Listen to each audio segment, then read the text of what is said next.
So, Walter, Gachy, and Seán, Smodgen and you, good morning. You're all very welcome this morning to Maynooth. Really exciting day for us today. I'm going to do a little bit of an introduction in a minute, but before I do that, I just want to tell you a couple of things. First of all, look, it's a real pity, but unfortunately, neither Dawn Thornhill nor John Dennehy can be here today. We're different, and they're both for medical reasons. Dawn has unfortunately been hospitalised with the flu. I was talking to him and he's fine, but he's actually in isolation and can't come along. John had a fall yesterday and has hurt his back, and he's not able to come along either. We hope to organise something afterwards as a follow-up, so as we can get some of the understandings, particularly about their experiences at the time. But we're obviously not at that stage at the moment. So that's a pity, but we're going to keep. This is really exciting. We have a lot of really interesting speakers here, and Harold has stepped in at short notice to chair this session, and I'm going to speak at it rather than chair it. So that's what we're going to do.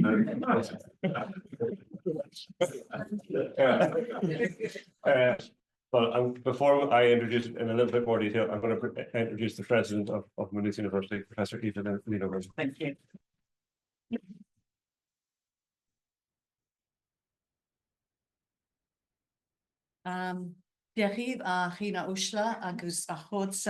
Good morning, everybody. Welcome, distinguished guests, ladies and gentlemen. It's such a pleasure to be here. Thank you for coming on this rainy day, rainy, cold day to Maynooth University, and what an incredible seminar it will be. You know, looking at the white paper of 1995 and then 30 years on is a really good opportunity for reflection. So a particular welcome to our colleagues from Department of Education. I hear there's quite a few of you here today, so good to see you all. And also we have some people from Department of Higher and Further Education, Research, Innovation and Science as well. So welcome everybody. Well, you're all most welcome, and we have a very distinguished panels here today. We have the Secretary General, previous one. I think, Seán, although you are probably the only one today on the panel, but good to have also Professor Tom Collins, who is President Emeritus of Maynooth University. So for me personally, this event provides a great opportunity to learn about higher education and education more broadly in Ireland. And as you know, I don't hail from this country. You know, I hail from Finland, and I wasn't here, of course, with the development of the white paper, but also I haven't lived reforms. So this is a great opportunity for me to have some personal learning from this morning, and I very much look forward to that. As I was reflecting on the seminar today, I was mindful of a parallel moment in time in the history of my country, Finland. And about the same time as the publication of the white paper in 1995, Finland was also engaged in some very profound educational reform. So in the early 1990s, and you probably know much more about that than I do, but Finland introduced new policies which were around decentralization, curriculum renewal, and very importantly, strong commitment to equity and inclusion. And when I look at the white paper, these are very much echoed in the Irish system as well. But importantly, I think both countries recognize education as a cornerstone for social development and societal development, and also well-being. So I'm no expert on education policy.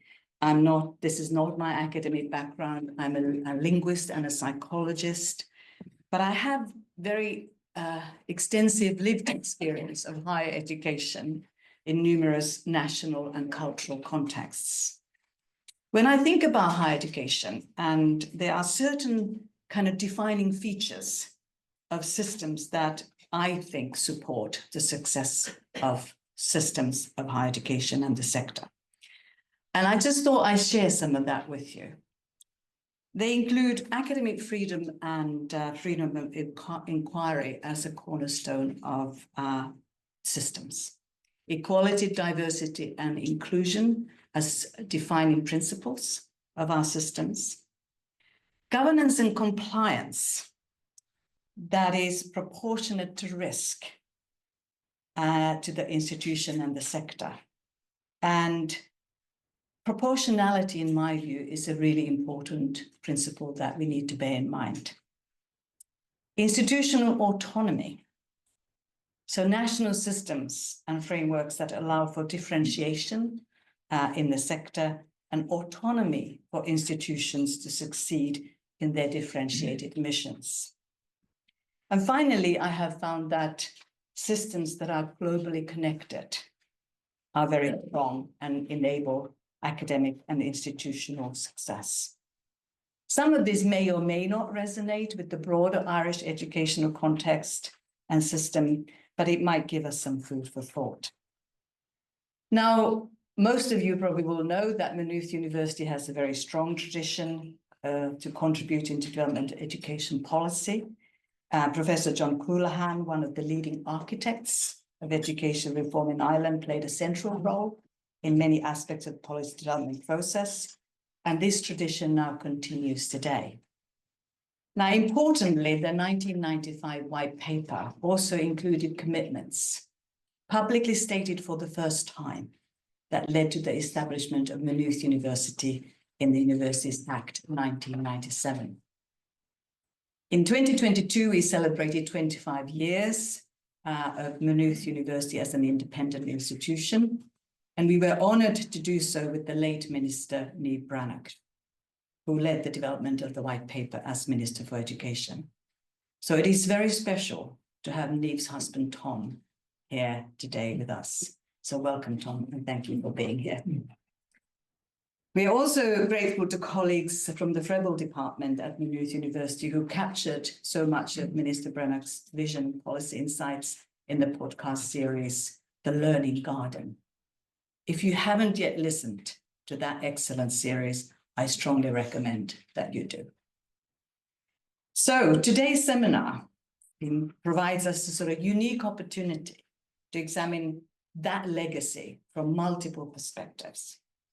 So we are pleased to have people with us who were instrumental to the development of that white paper, including individuals who work in the Department of Education in the mid-1990s, but also were part of the National Education Convention 1993. We also have those who have been leading the provision of education and the leading implementation of the reforms in those years since. And then we have here experts who have analyzed these changes. So isn't that incredible? We have the developers, we have the people who are implementing, and then we also have the people who are analyzing the impact. So that's a really comprehensive reflection. As I was speaking with some people before we came in, we were saying how important in the reflection it is to think about what worked well, but also what did not work, because contexts change all the time. And sometimes in a reflection, we do tend to focus on the positives, but there are also things that we have learned of not to do. So I think that's an important part of reflection. So this seminar is part of the important work underway at Maynooth University Social Sciences Institute. We focus on research, the relationship of research and policy as one of our key cornerstones. So I want to extend my appreciation to Seán O'Fallon, who's Senior Fellow in Public Policy in the Institute, and also to Professor Mark Boyle. Their joint work has resulted in several papers and a range of seminars that explore how research can inform policy. They are also advancing a research project which is funded by the Irish Research Council on brokerage systems between research and policymaking. And we are pleased to have Dr. John O'Connor as part of that team as well. So in conclusion, I want once again to thank everyone for being here and contributing to this important reflection. And I personally look forward to learning with all of you. Thank you.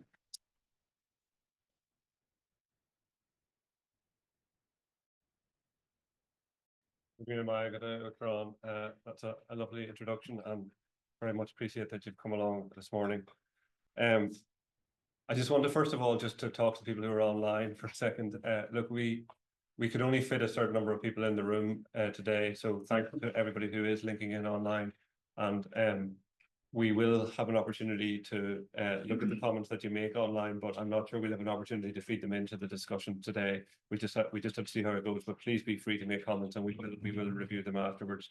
We'll also have the seminar available for people to view afterwards in a few weeks, so that it'll be there in a way to catch what has happened today and catch the voices of those who were involved either at the time or in implementation.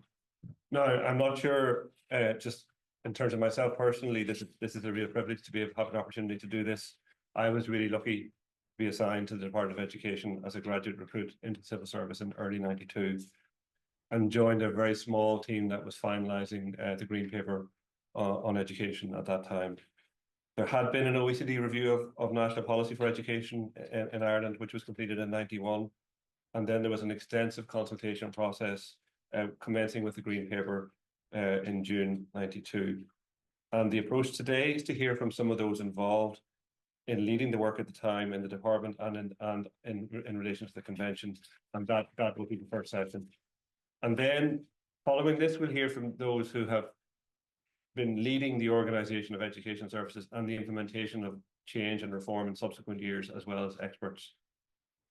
There are many in the room today who were involved at the time, and we'll try and draw some of your experiences into the discussion as well as best we can. And at the end, Dr. Thomas Walsh in the Education Department here will give some reflections and conclusions. We are 30 years on from the publication of the white paper this month, and sadly, many of those involved are no longer with us. President Leonan has already mentioned Minister Niamh Rannoch and Professor John Coolan. I would like to give particular mention to the late Oliver Cusson, who was Assistant Secretary and who led the work on the white paper in the department and on the Green Paper, and was such a great mentor for me personally. Also, the late Noel Lindsay was Secretary of the department until Don Thornell's appointment in 1993. The late Seamus Brennan was the minister who published the Green Paper, and the late ministers Noel Davern and Mary O'Rourke were very involved in its development. So the Green Paper took a while to be developed and involved many different ministers. And as well as John Coolan, who led the Secretariat to the convention, Professor Seamus McGuinness was involved extensively in the membership of the Secretariat and the convention, and they were both involved in supporting further dialogue and assisting with drafting of the white paper.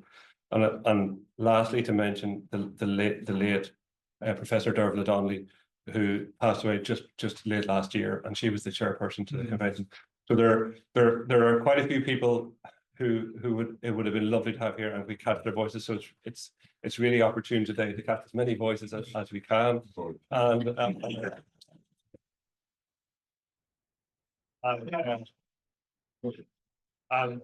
it's a great opportunity. We've so many people here today to do that. I'm now going to hand over to Dr. Harold Hislop, former Chief Inspector in the Department of Education, who has stepped in to chair this session at the last minute and is also working as an emeritus professor now in Dublin City University. So over to you, Harold. Thank you.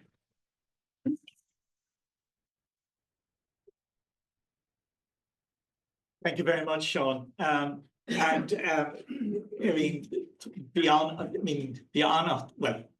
Bidíma or Nachrau Seán,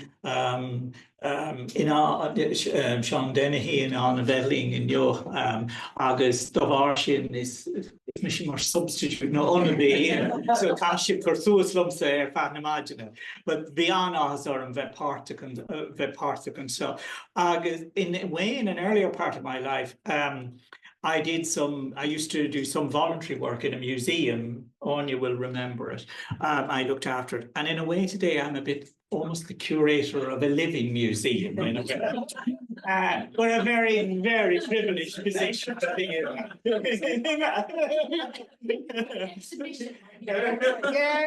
No, I'll stick to museum. But I'm delighted to be here. And as Seán sort of hinted to us, this session is really to give us, first of all, an insider's view on the development of the 1995 white paper. A paper really that shaped the whole educational landscape, Irish educational policy, for a very considerable number of years afterwards. And as Seán, he was very modest about himself. but he was recruited from a master's research program. He had just completed a master's research program in Trinity when he was recruited into the civil service, and found himself then in the newly established Central Policy Unit in the Department of Education, itself an innovation at the time. And I mean, he was absolutely at the coalface when the green paper was being finalised and the white paper being written. And of course, he had to live with the consequences subsequently as head of the first National Qualifications Authority that he established and founded, and then as Assistant Secretary and Secretary in the department. But not the white paper and the green paper only take place in a context. And I mean, I think that's one of the, if the museum creator in me really wants to remind us of anything, it's that really the importance of understanding the whole social, political and economic context in which it takes place. And the publication of the white paper, it comes at the end of a really intensive period of self-evaluation and external scrutiny of the Irish educational system. Seán mentioned the OECD, but there were several other reviews. John Dennehy chaired the Primary Curriculum Review. There was the primary review, which reviewed the whole system. There were reviews going on at second level on the curriculum at the same time. We got the 3-year senior cycle, for instance, occurs in this period. And at those reviews culminated in the National Education Convention, chaired, as Seán said, by Dermot Donnelly. Now, we had actually had a national convention, though it wasn't called that, but that's its equivalent, right back in the 1920s, when the primary curriculum actually for national schools and the role of the national schools. But actually the 1990s convention was probably the first big public convention in which public participation was expected and wanted about Irish educational policy. And we're really fortunate that Sheila is here, because Sheila was part of the secretariat, the central secretariat. She worked alongside John Coonahan and Seamus McGuinness too, but particularly John Coonahan at that time. And it's really useful to get that insider's view of that period of scrutiny from Sheila. And Anya, of course, well, she has two hats, at least, both insider and outsider today, because she knew the department from the inside, and in case you don't know, was married to its chief statistician as well, but worked in the department herself. And she became poacher turned gamekeeper in a sense. The founder of one of the founder patrons of the Dalkey Project School, which led to Educate Together. And she represented Educate Together as a stakeholder at the time of the convention. And was asking all the awkward questions and raising some of the most fundamental issues about the structure of the system. So no better panel to share with us how this white paper came about. I'm going to ask Seán first and then Sheila and Anya to speak, and come back to Seán just to put a little coda to it at the end. So Seán, over to you. Thanks, Harold. So what I wanted people to just picture is the publication of the green paper, which was it was hugely exciting at the time. It was the first time there was a state policy document and a draft consultation document, indeed, a draft document about the future, published, bringing together all aspects of the education system as was defined at the time. And it brought a huge energy to all the different stakeholders and different stakeholder voices in making submissions. And there was nearly 1,000 submissions made to the department over a period of about a year. And the department sought to, on the one hand, move to drafting a white paper, and on the other hand, engage in different consultation mechanisms. So under Oliver Cousin's leadership, a small team was put together with 3 principal officers and 3 senior inspectors. As it happens, one of those principal officers is here, Michael McGrath, and where is he? Yeah, there he is. And the son of one of the principal officers is here in Philip Nolan, and his dad, Seán, was one of those principal officers. John Dennehy was one of the senior inspectors. I was sort of secretary to that group. That group lasted for a while, and then it mutated on into something else.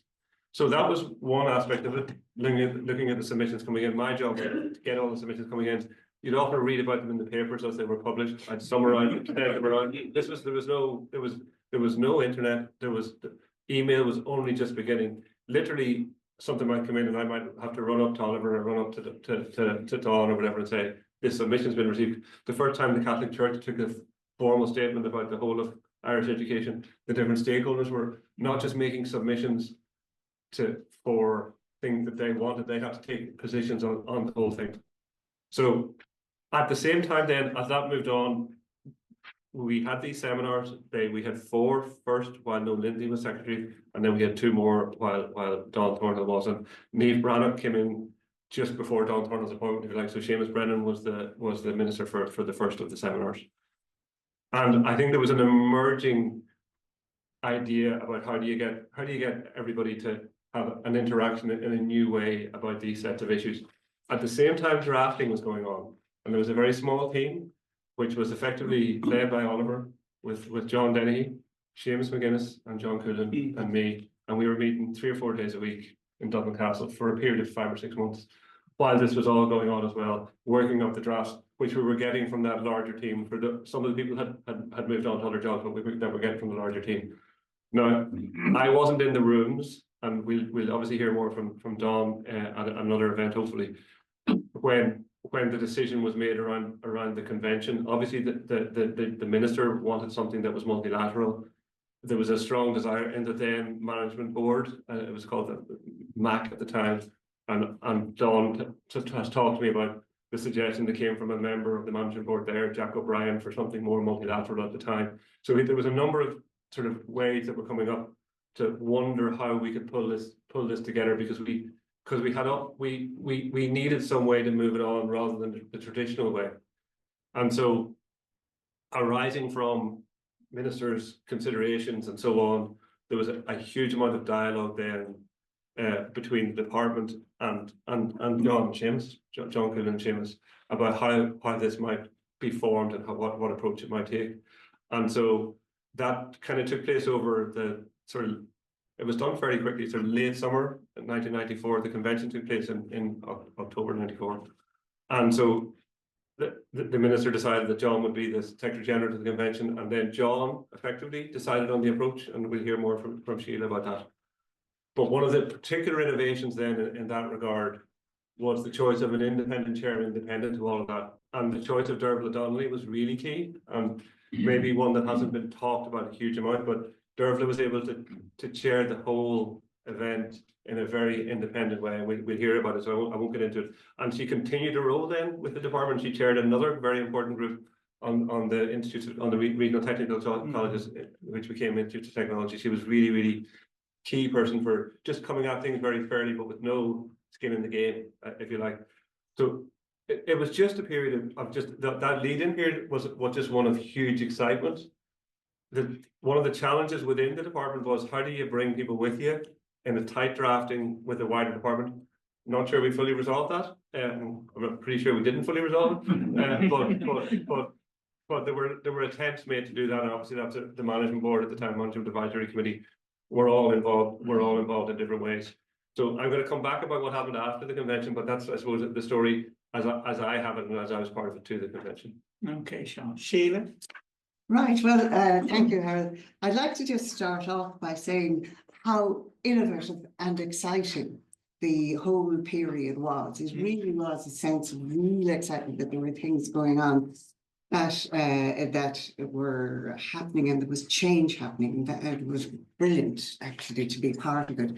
And I'd also like to say, again, reiterate a word about John Coolan. He was fundamental to it. He was fantastic. He worked so hard. I mean, many of us were quite surprised that he didn't ask us to work through Christmas Day. Now, he managed not to, but it was close enough. So John was really important to it. The other thing I'd like to say is that there are now just 2 surviving members, museum pieces, from the Secretariat, Pat Clancy, who's there, and myself. So can I just say a quick word about the other people who were part of the Secretariat? By the way, I was delighted to meet Laura earlier on today. Do you know what's going to happen? There's going to be another one. Another convention, and it'll be another really exciting period. But Dermot Donnelly was certainly a very formidable chairperson and very experienced chairperson, and oversaw the lot. John was Secretary General to the department. Now, John managed, a bit like Anya will, to give us perspective from the historical perspective. That was really wonderful. And he was, of course, he had been a primary and post-primary educator as well. So the theme here on this particular seminar is the link between research and policy, and everybody on the Secretariat and the consultants were all researchers, they were academics, but they were also very, very interested in politics, in educational change and in policy. I don't know whether it was a good or a bad thing. I think it's a good thing. There were 3 sociologists as part of the Secretariat. It was Pat, myself, and of course there was also Damien Hannon. Pat, again, was a teacher from experience. Your field was higher education. I'm sure you'll talk to us about it later, Pat. Myself, equality issues, gender, social class, disability, and so on. Damien, really quite an extraordinary man. He had been in UCC and then the ESRI, and his area was the education and the labour market, really. And of course, he had done the famous study on rural exodus. Tom Pellehan, psychologist, quantitative research, great data analysis man. Seamus McGuinness has also been mentioned many times, the late Seamus McGuinness. And Seamus, again, had been a secondary teacher and was very involved in leadership, assessment, evaluation. And Maureen Wapping, who again sadly passed away some 12 years ago, lovely person who was fundamental to the Gaeilge in the report. Lectured in your old institution in Rathmines. And then we had, and I'd like to mention a lady called Monica Dowdall that probably most of you don't know. She was secretary to the Secretariat, if you like, and she was wonderful. And she was also an insider and was able to give us kind of insights into this one and that one in the department. It was very beneficial. And we had 3 external consultants. Now, I think the international consultants were tremendous, and it was a great innovation. We had Peter Mortimer from the UK, who worked for many years in the area of school effectiveness. We had Malcolm Skilbeck, who's probably well known to you, again from Australia, did curriculum policy. And finally, we had Gallo Ramirez, who was on the advisory committee of the European Commission on Science and Technology. So we had a really pretty formidable set of consultants. And that, I think, was part of the independence. And of course, we also, it was very, not only participative, but it was public. And we had the media covering it, and no less a personage than John Walsh, of course, who's here and we'll talk later, gave us great coverage, but RTE did as well. So it was very open, and there were 42 what do we call sessions? No, not 42 stakeholders. That's the word I'm looking for. The 42 stakeholders. Now, there was 42 stakeholders actually plus 1, because there was one group who had been overlooked, the travellers. And what we did, the mechanism for dealing with that at the time was to incorporate them under the rubric of the Parents Association. So that worked. But again, it's a difficult one for a convention to kind of work out who should be in, who should be out, and who should be represented. But it was very broad based. Everybody from the churches to the trade unions, to the management bodies, and so on, you know. So it was a tremendous opportunity. Now, Seán referenced the green paper, and that was the stimulus, if you like, to the whole business, because having had the OECD review. By the way, one of the rumors going around in advance of the OECD review was that teacher education colleges be closed. So we were all waiting for that, but it turned out that it was a review that was critiquing the entire system. So that then brought us into the Green Paper. And I had a slight involvement with the Green Paper as an advisor. I did the bit on gender equity, which I'm happy to say was well received, generally speaking. Even though it wasn't huge. I'd also like to say a word for Noel Lindsay, who was very supportive of the idea of gender equality in the Green Paper. But it was controversial, and it generated nearly 1,000 submissions. And if anybody's interested, Anya has a trolley someplace with many of them summarised for today. So what was controversial about the Green Paper? Well, the big thing that it emphasised, there are an awful lot of good things, Seán, don't worry. An awful lot of good things in the Green. But they like equity and equality of opportunity. The enterprise culture, the influence of the political force, that kind of rose to a lot of people. The idea of the radical devolution down to schools, that was also controversial. Their training and development of teachers, it was very acceptable, quality assurance, grand, and openness and accountability. But there was one issue that really exercised people, and that was the proposal to close small schools in rural areas. And I can remember driving home one night and hearing Joe O'Toole on the radio saying, this paper will put out the lights in rural Ireland. Joe really didn't like that. So that was the situation, if you like, that we found ourselves in, trying to grapple with this. And then there were what the Secretariat got down to. We had a lovely room down the cellars of Dublin Castle, and we had almost 1,000, as you pointed out, Seán, submissions. So we did an analysis of those. We divided them up. We did an analysis, and there was a very detailed discussion of that by the Secretariat. There was also the drafting of a background paper, which was a very interesting exercise. And by the way, as I read through the material, I was looking through it, in preparation for this, I gave myself quite a shock. Now, what shocked me? It was the reference to the fact that Ireland at the time was invested less of its GDP in education than other countries did. It invested, according to Education at a Glance at the time, it invested 6%. And then I looked up the most recent Education at a Glance. It's 2.8. So what happened in the meantime? Well, of course, you do know that the question of the GDP is a tricky one. So anyway, but nevertheless, we've made an awful lot of money out of foreign direct investment, but that hasn't been accompanied by the rise in the proportion allocated to education. And then if you look at another figure in the recent reports, you'll find that the amount, in comparison to other countries, the amount we spend per student is kind of, it's puddling on just the lower side of the middle. So we haven't, for a very high performing system, and it is a high performing system, we haven't invested as much as other countries. Lord knows what will happen to us now in the future with what's coming down the tracks. But anyway, what else can I say about it? So what were the issues that the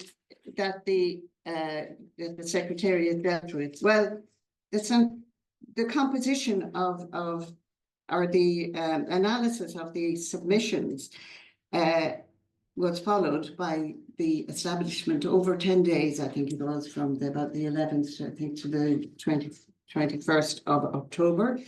We had 42 plenary sessions, and Anya carried out one of them. We had also the analysis of issues in small groups. And, as somebody who chaired one of those, I was rather in trepidation of dealing with bishops and trade unionists and the whole lot of them in one little room, but actually they were all terribly well behaved. So I shouldn't have worried. There was questioning then of the presenters by the secretariat, followed by the drafting of the report. And that was the end, if you like, of the work of the secretariat when the report was drafted and presented to the department. And so I think it's really good to have Seán here who can talk about, you know, what happened in between. The biggest what happened in between, I think, and somebody might talk about it later, was the disappearance of the intermediate tiers, which were well kind of supported in the discussions at the convention, but which vanished after the white paper. They were still in the white paper, but then they vanished. I think there were two reasons. You know what they are. Resources. Well, we might explore those. Yeah, okay. Not to cut you off at this stage, but Anya, your perspective as an attendee and Indeed. participant. Yeah, and I felt you got it right. I was both an insider and an outsider, but initially very much an outsider, very much a thorn in the side of the department, as I have continued to be. But it was a fascinating period. And I just want to mention somebody else who hasn't been mentioned is Tom Boland. Tom came in later on, but Tom did produce, I remember, an appendix to the white paper, which was for me very, very important. He was probably, in my view, the first person who fully understood. This sounds very patronizing and it is not meant to, but as a historian of education, a lot of the work I had done, and indeed Harold in his own thesis, we had looked very carefully at issues of trusteeship, patronage, management, how it had all developed. And sometimes in the department, the civil servants didn't get that. I'd spent 5 years in the department. I understood it in the buildings unit, but a lot of others didn't.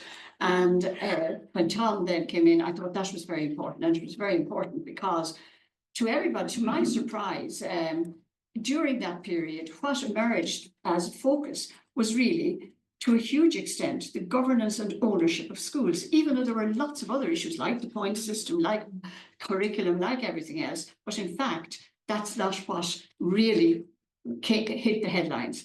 Now, as Anne has mentioned, I'm well known for my suitcases of archives. As a historian of education, I kept up a huge two big archive boxes of papers from that period.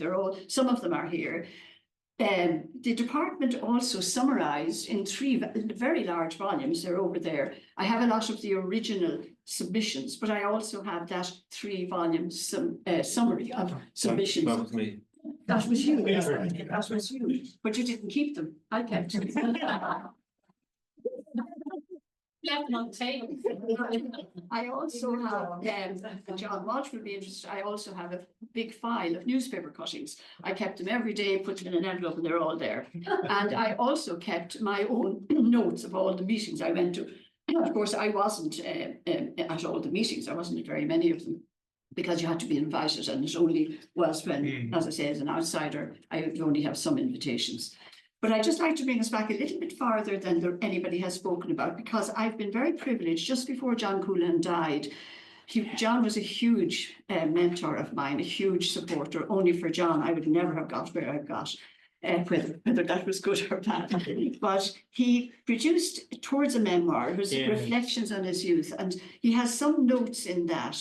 It was really for his family. He didn't have time. He had already, because of his sort of his whole responsibility as he felt it to Irish education, he had finished 2 books in that previous year after he was diagnosed. And so the last thing he came to was a memoir. So he only had some headings, but the headings are interesting because they go back in relation to this whole period, to May 1990, when he was invited, as he says, by Mary O'Rourke and Noel Lindsay, who were the Minister and Secretary General at the time, to draft a green paper. But, and this is interesting because I also knew Noel Lindsay, and Noel didn't like some of John's early drafts, and John was upset about it. And in fact, Mary O'Rourke stepped in and she started to chair the meetings after that. So during that period, so that was an interesting one. And interestingly enough, it didn't surprise me because my late husband, Bill, had also had some run-ins. Anybody with very original views sometimes crossed Noel, although he was a fine Secretary General. But his views were fairly fixed, I think. So in December 1991, the Green Paper was ready. The draft that John had done of the Green Paper was ready, but there was a government reshuffle, as you remember. Mary O'Rourke was moved to Health and Seamus Brennan came in as Minister. Now, again, I didn't know Seamus Brennan, but I knew an outsider, if you like, who, to my amazement, he was a friend of Seamus Brennan's, he asked him to make some changes to the Green Paper. And I must say, even I had some idea from John, but John was very professional. He never leaked anything. And, but I knew he was disturbed by what was happening. And at the teacher congresses and conventions in Easter 1992, Seamus Brennan released an introduction to the Green Paper. Some of you may not remember that, but yeah. And that introduction was really what put the cat among the pigeons, because he focused very strongly on the utilitarianism, on enterprise culture, no mention of the arts of Irish culture, no mention of a whole range of issues that John had so carefully included in the Green Paper, in his draft of the Green Paper, to get a balance. So there was really quite a kerfuffle during the summer of 1992. Now, by June, 25th of June, the paper was launched, the full paper. It was a little bit better but it didn't make as many changes as perhaps some people would have liked. So it continued to be a little bit controversial. Personally, I was very pleased. I thought it was a good Green Paper, I have to say, although it didn't quite get the balance. I wrote no fewer than 3 articles between them for different teacher journals, for a magazine called Compass, which was the Irish Association of Curriculum Development. And in general, I felt that the Green Paper, first of all, it was very exciting. It was great to have the debate going on. However, I was excluded from the debate because of my involvement with Educate Together. So there were a number of public meetings during the autumn of that year, and I have some extracts from some of them. For example, there was one in Sligo towards the end of 1992 when Noel Lindsay, there was a seminar, he provided some clarification on some aspects. And the clarification had actually come to reassure the church rather. And I was concerned. I mean, I have to try and repeat for the millionth time, I was never anti-church, but we were in the Educate Together sector trying to make a point that at least a handful of schools that weren't church run might be recognised by the department. And I was chair of Educate Together. I've been involved in the first school and I've written a book about it. If anybody wants to read it, it's online for free, but it was not easy. And during that period, almost 20 years, we had managed to get 10 schools open. So this, and then because of other issues, falling enrollments and that, it was getting more difficult again. So for me, the appointment of Niamh Bhreathnach, and I'm delighted her husband is here today, and Don Thornhill, and I can't say enough for Don either, because these were 2 new people in early 1993 who came in with no baggage, no preconceptions, and Niamh made the huge decision that the National Education, not just the National Education Convention, but that the partnership would be broadened and that it would not be the narrow tripartite, if you like, group that teachers, church and state that had been in the debate up until then, because there was never any concept, the concept of stakeholders in that broader sense hadn't existed. So the first seminar they had, and I don't know whether it was accidental or not, and I got very short notice, I was asked to be one of the speakers, not just, you know, they were picking out different speakers. And I have all my papers from that. But what stands out, I also have Niamh Bhreathnach's her talk she gave, because it was like a breath of fresh air. we didn't know what was going to happen. We went down, and in Kilkenny, Don Thornhill stood up, and to my delight and amazement, he had a PowerPoint presentation. Now that might seem funny. But I had been, because Bill worked in the department and he was actively engaged in the whole computer area and had an MSc in computer science. We had an early what would it have been, an Apple 4E, I think, but anyway.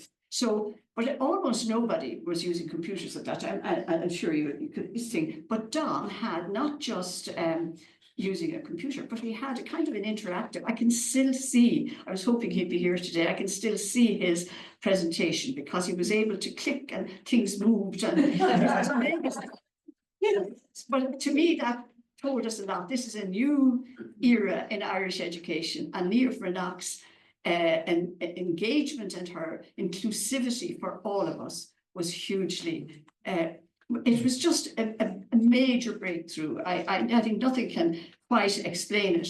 Now, as I say, I could go on, but that was the beginning. There was another conference. I mean, I have a huge amount of papers, and anybody who's interested. And there was a seminar then in Malahide, one of the in May 1993, which and there was there were lots of different seminars. I went to as many of them as I could, but then amazingly, again, it was both good, and I was concerned because I had worked within the denominational sector, as most of us would have had to do at that time, and I had to be always careful.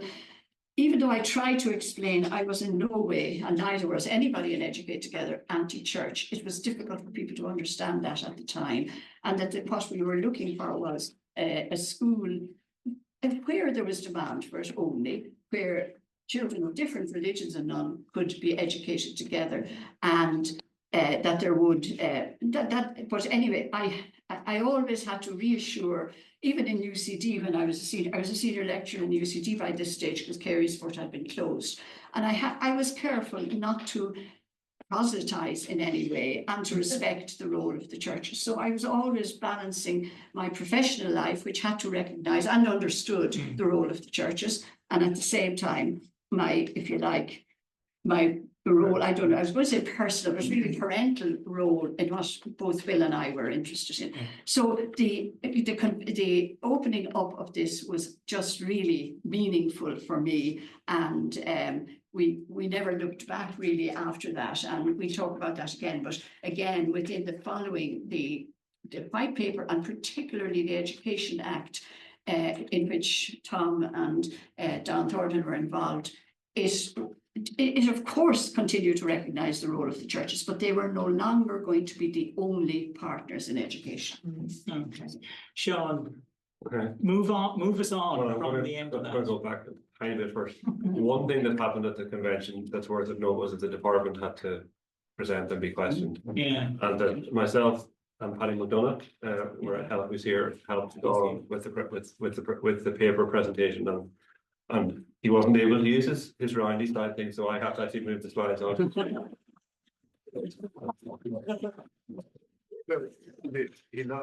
For some reason, the technical thing had worked for the roundy slide. He loved that. We'll ask him about it. Oh, I do, of course, yeah. So, so that was a really useful, interesting interaction. The leadership of the department being questioned. The other aspect was a couple of the voices are worth remarking on. I'd say Parents Council Primary and the Students' Union, the Union of Students of Ireland. There were different sorts of voices coming through, and what I would say that the department over time had been seeking to support the Parents' Councils to sort of help change that sort of dynamic, if you like, that Dawn is describing. But the convention was obviously a sea change in that. The speed then at which the convention report came out was immense. We just heard about that. I'm glad you got Christmas Day off. But it came out of me that we got it in January. But then there was two more processes immediately. Yeah. One was on the regional education councils, and the other one was on the governors of schools. So there was drafting of two position papers on those within the department. One led by Micheál O'Neill and Ciarán Rowan on the regional councils, and the other led by Oliver and John, and I was working on it as well on the governance of schools. Both of those led to more groups chaired by John, working with him, and reports and all that. And then at the governance of schools one, a particular idea broke out about boards of management in primary schools, arising from discussions and ideas from the National Parents' Council, and a consultant was brought in, a guy called Tom McCarthy, and he then enabled more detailed discussions, which came up with the idea for how the boards of management of primary schools would work. But there's a whole lot of detailed engagement. So then paralleling that, the drafting continued it got a bit tighter. I should have mentioned also, to be fair, the two advisors for Niamh Bhreathnach were very involved, Pat Keating and James Rinn.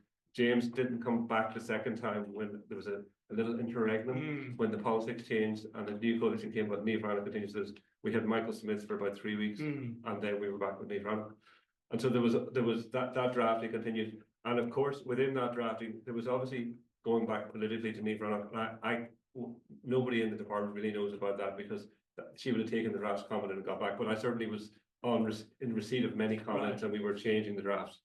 Took quite a while, although when you think about it now, it took from say the convention report, but then these other ones were moving on. It took until April '95 to publish the white paper. A couple of small anecdotes about the white paper that are very funny. There was huge societal interest in this, and obviously John Walsh, who's here, managed to let people know about what may well have been in draft as we were going on. But that led to a huge amount of secrecy and security. And then when we were circulating the final drafts have to go around all government departments. I'm not quite sure how it came about, but we had to circulate it on photocopyable paper, which is this horrible brown purple or black purple stuff, which came off my printer and it stank the office out for about 2 weeks. It's awful stuff.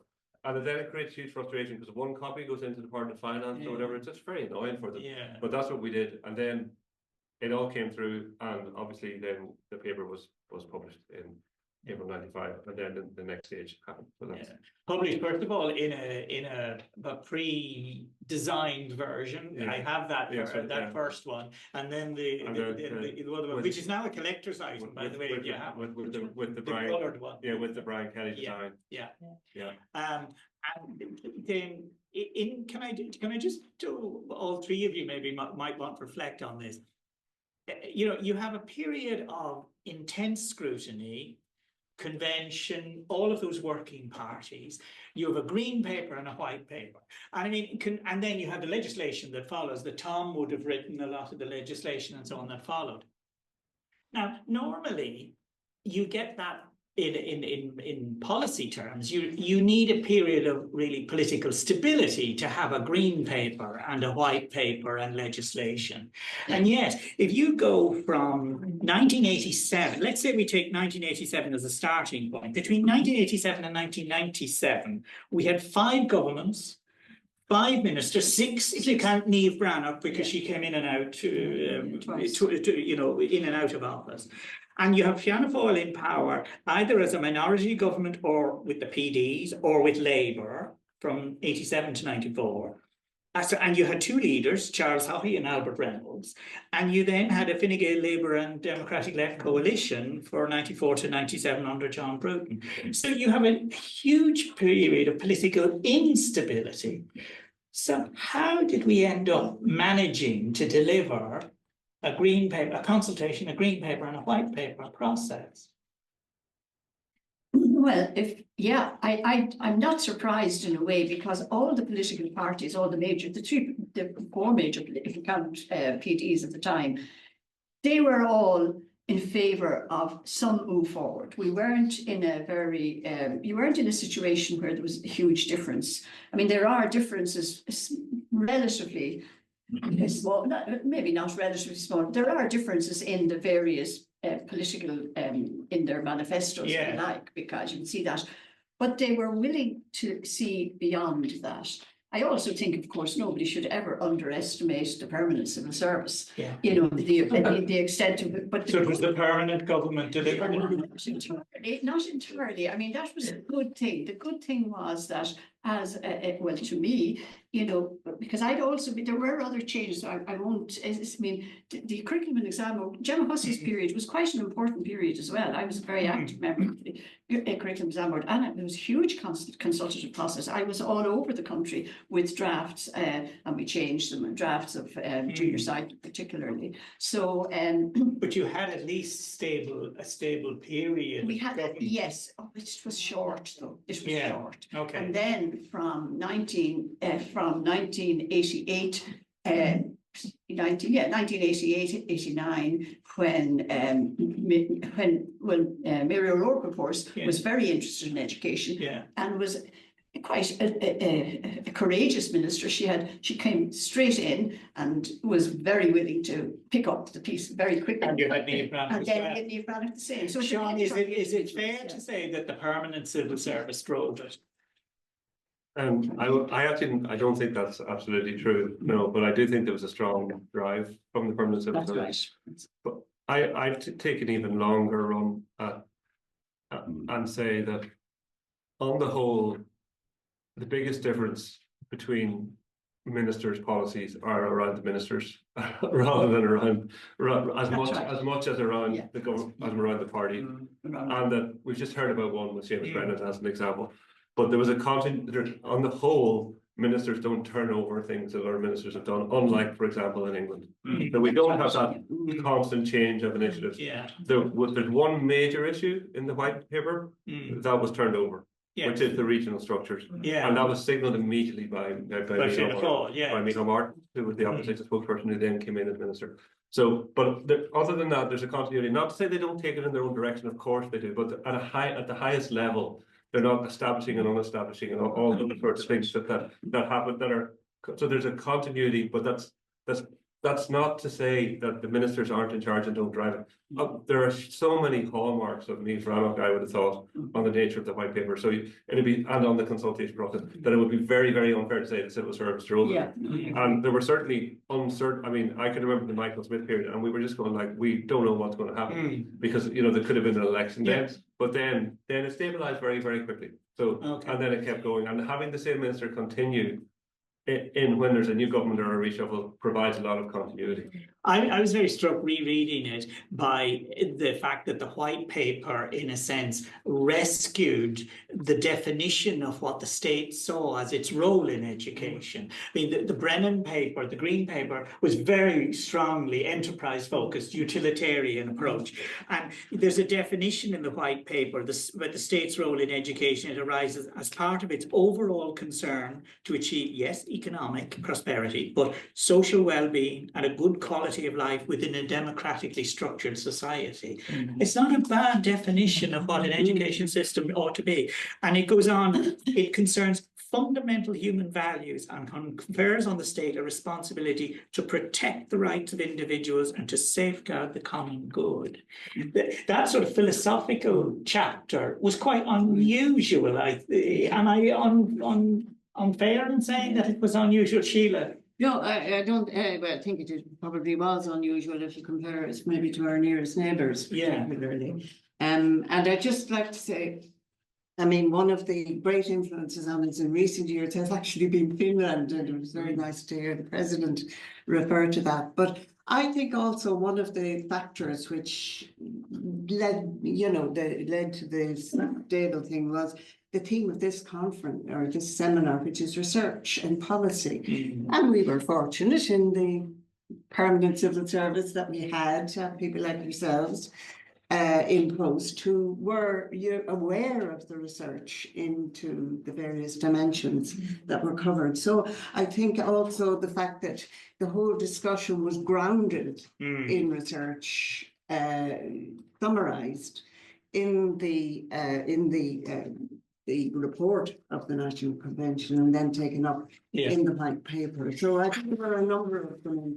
We've mentioned one thing that didn't, one part of the vision that didn't materialise, the regional education boards, which was very much, Fianna Fáil set its face against that when it came into office. But if I ask each of you, what thing or part of the vision do you think was most successfully achieved and what was least successfully achieved, leaving aside the education boards? Seán?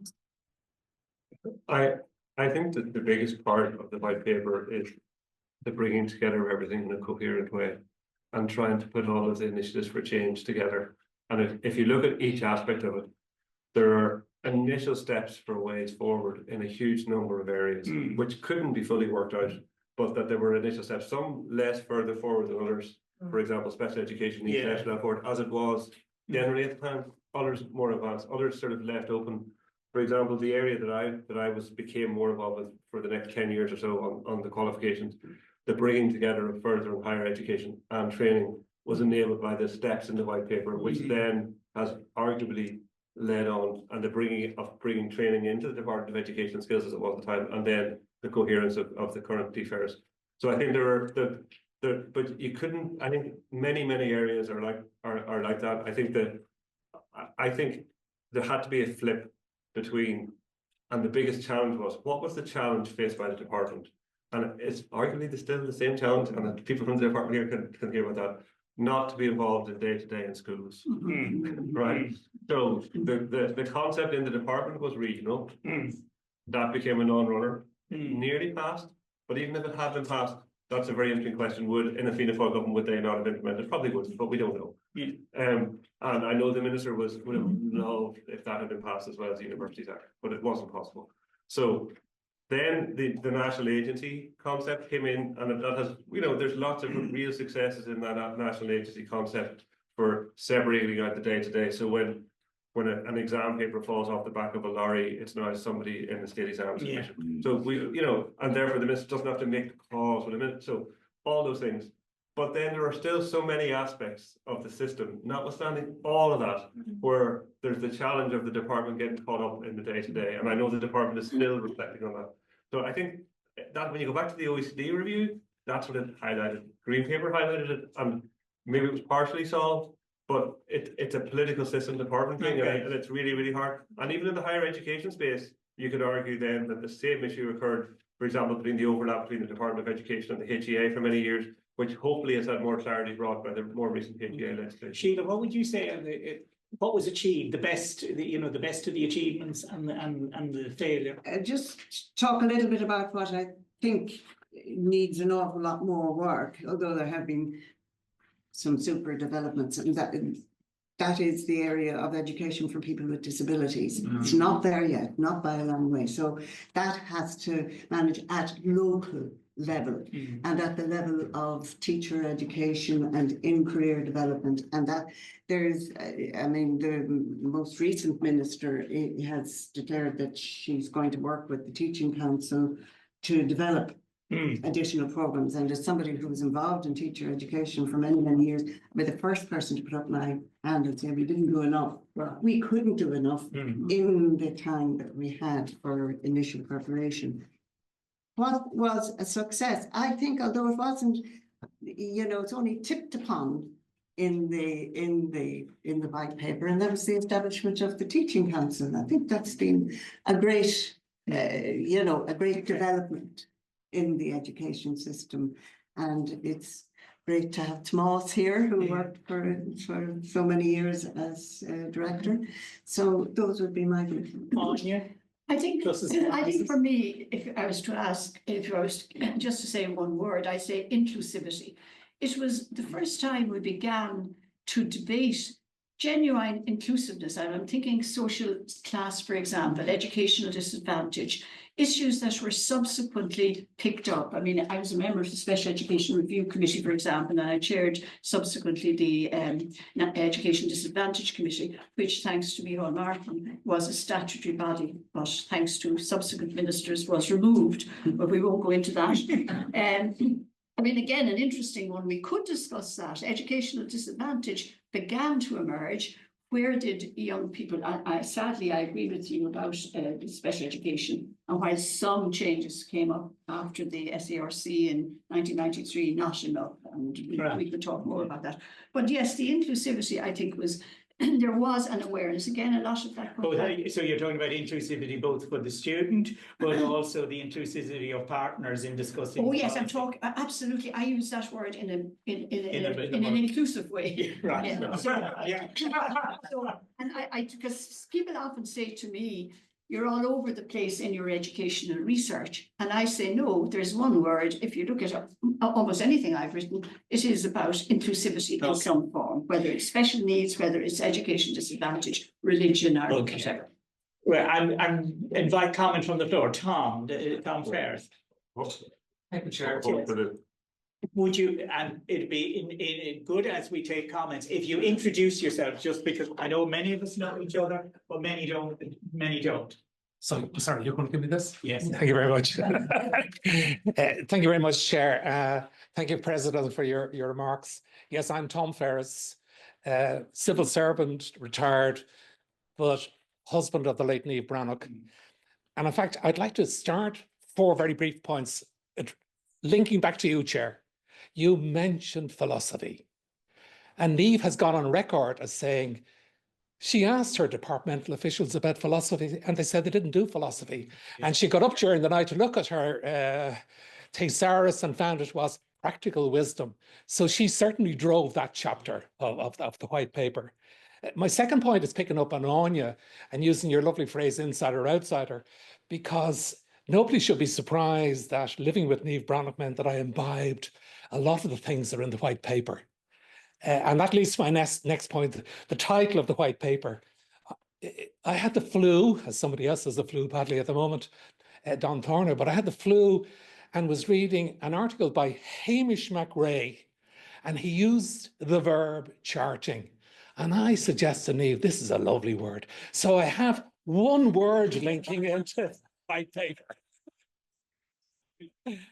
My third point is, and I went online to see it, and I would share it with everybody. You can find it online, the white paper. It is there, including the foreword. And I like to quote because I use it as my mantra.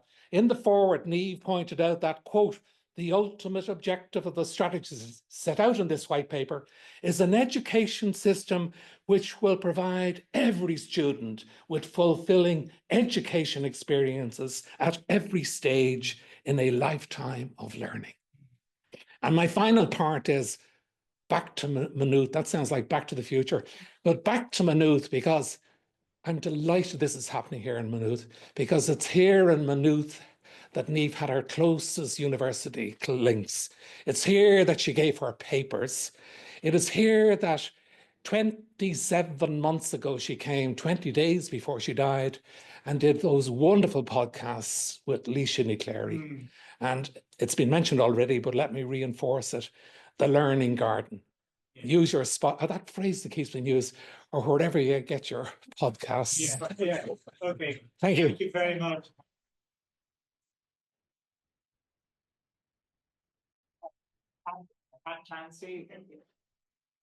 Yeah, thank you, members of the panel. I wanted to make it, sorry, I was a member of the Secretariat, as Sheila says, one of the last 2 surviving members. But, and I suppose I have a biased view of the question, if you like, how was the momentum maintained with changing political, if you like, structures, right? And I suspect one of the reasons was that the white paper had a legitimacy.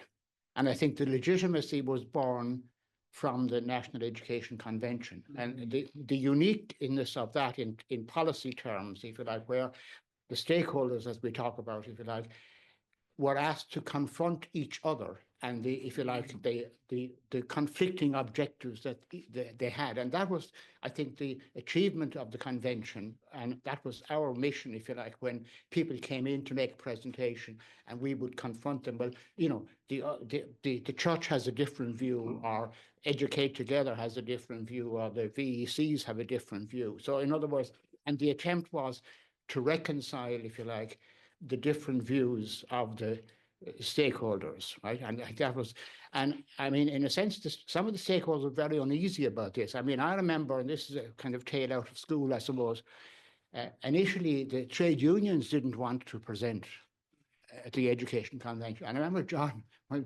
all those nights meetings we had in Dublin Castle before the convention took place. And I remember John coming back and said, look, both the INTO and the ASTI are reluctant to, and he was arranging to meet Joe O'Toole and Charlie Lennon in the Burlington for a pint, and he wanted a volunteer, so I went with him. And basically the purpose of the drinks was to convince the 2 leaders, if you like, of the 2 major trade unions that they ought to participate, if you like, in this convention. Because they preferred, of course, the preferred method is, we'll make our presentations directly to the department, and that's how we get part.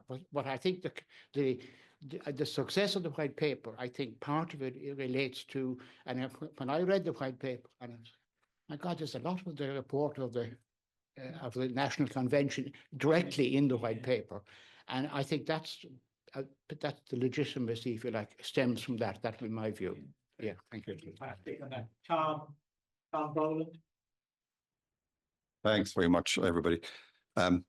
My own role in the process has been generously acknowledged, so thank you for that. But I would like to make the point that it was based on work done by Seán Nolan for a couple of years before I even joined the department.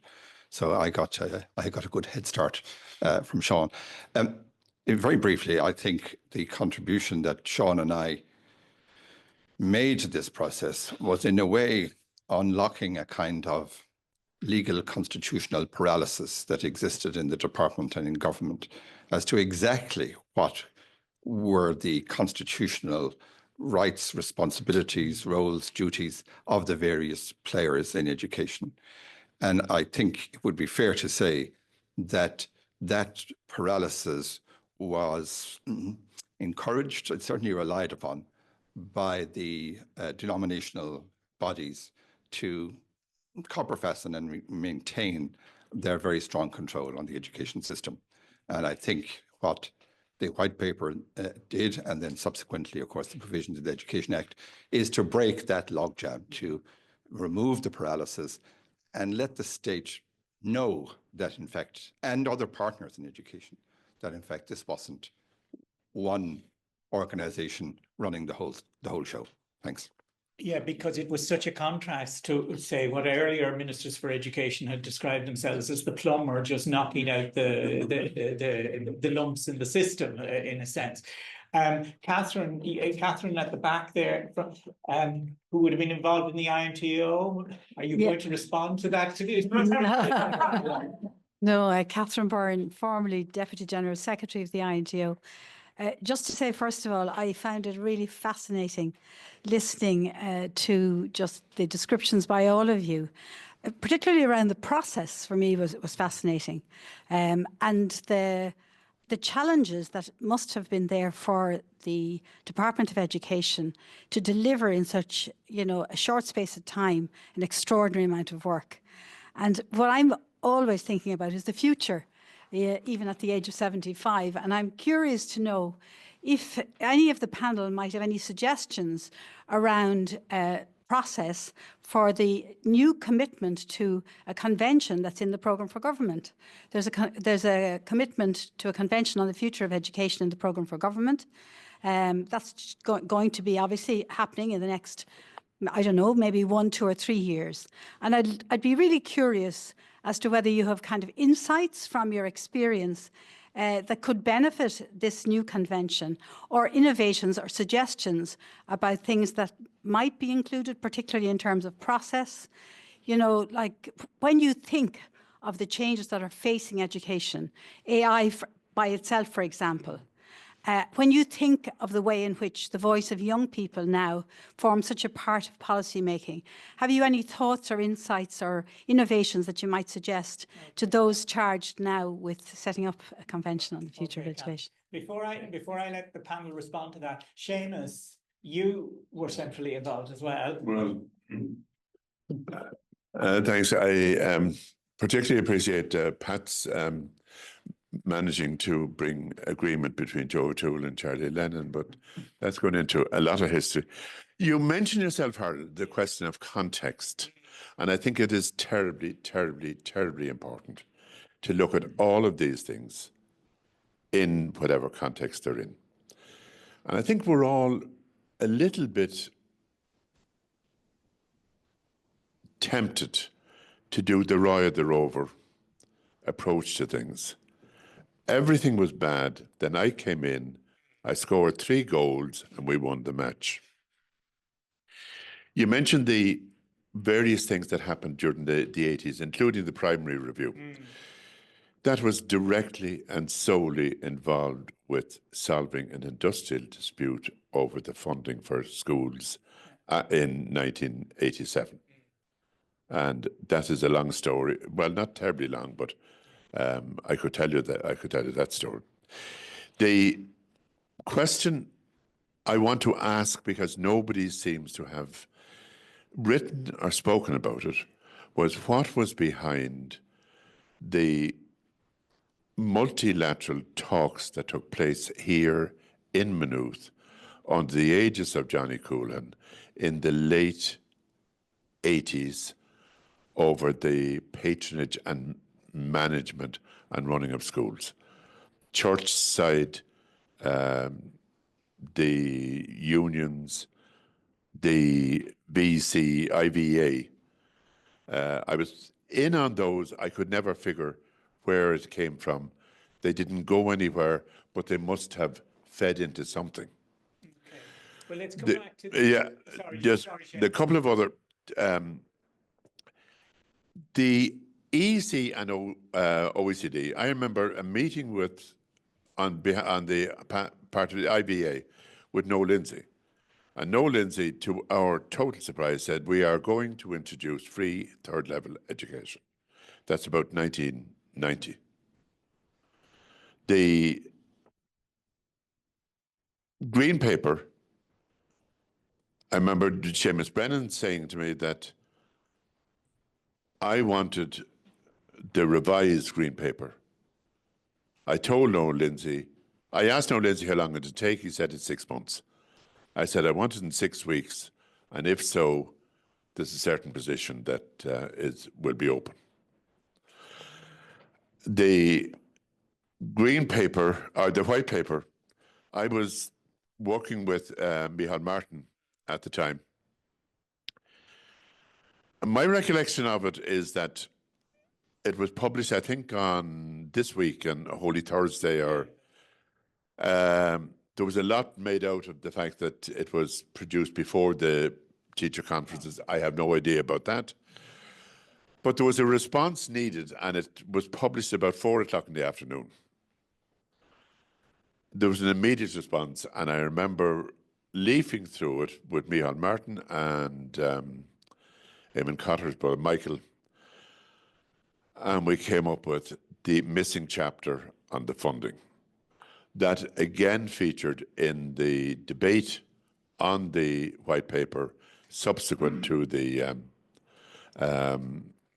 Easter period. I read through that yesterday. So, Seán, can we go back to the point, though, that if any of you have any information, that Maynooth series of talks, add to us. No? I wasn't. Educate Together wasn't invited. Right, okay. Seán, you didn't hear that story? Right, okay. But can I sort of add a little bit to Catherine's, and then we have to end this session. And it maybe is related to what Catherine was saying, but I wondered, thinking about it, why wasn't the process of Green Paper and White Paper sustained? You see, maybe this is unfair now, but you could characterize what's happened as White Paper 95, it sets a vision, okay? Over 30 years ago, legislation is enacted, the statutory bodies take on their responsibilities and get on with the work. But actually, since the millennium, policy making has been piecemeal. We've had numerous individual strategies. We've had disadvantage, we've had literacy and numeracy, we've had STEM, we've had modern languages, we've had ICT, we've had capital programs, but no overall philosophical review or philosophical context or overall policy as the White Paper did. Why did we stop doing that? And are there lessons for any future process? Seán? You're sorry. Yeah.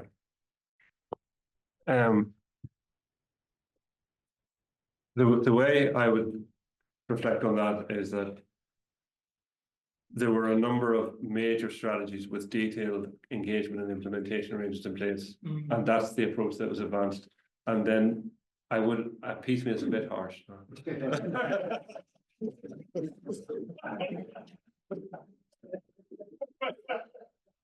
And then the aim was to bring those together, and those were brought together in different ways. But I take the point about not without the philosophy wasn't rethought, and I take Tom's. I would have like there was a strong desire from the minister at the time to have a philosophy, but it was in the context of that. So that's how I would see that they were, rather than looking at them all independently to try and bring them all together, the convention question is really, really hard. There's a whole lot of lessons about the engagement and the openness and the involvement of the researchers. But for another step, there's a whole set of challenges. Is it issues based, or is it overall? What is overall? What is education? How many departments does that involve? All those sorts of challenges. There's a whole set of challenges there. But the biggest challenge is context. To come out of nowhere on it is really hard. And there was a whole lot of context, and notwithstanding that, the commission secretary is still did a background paper. So it's really hard to jump into something without, so that's, I'm sure, the sorts of issues that have been reflected on. I use the word, I mean, provocatively perhaps, but I think it just is a question, what has it struck you about it, Sheila? I think really what worked was that there was, as Pat has illustrated, really a sense of trust of the Secretariat, particularly John Coonahan, Pat himself, that people felt there was an independence there, that we weren't either doing the job of the church or the state or anybody else.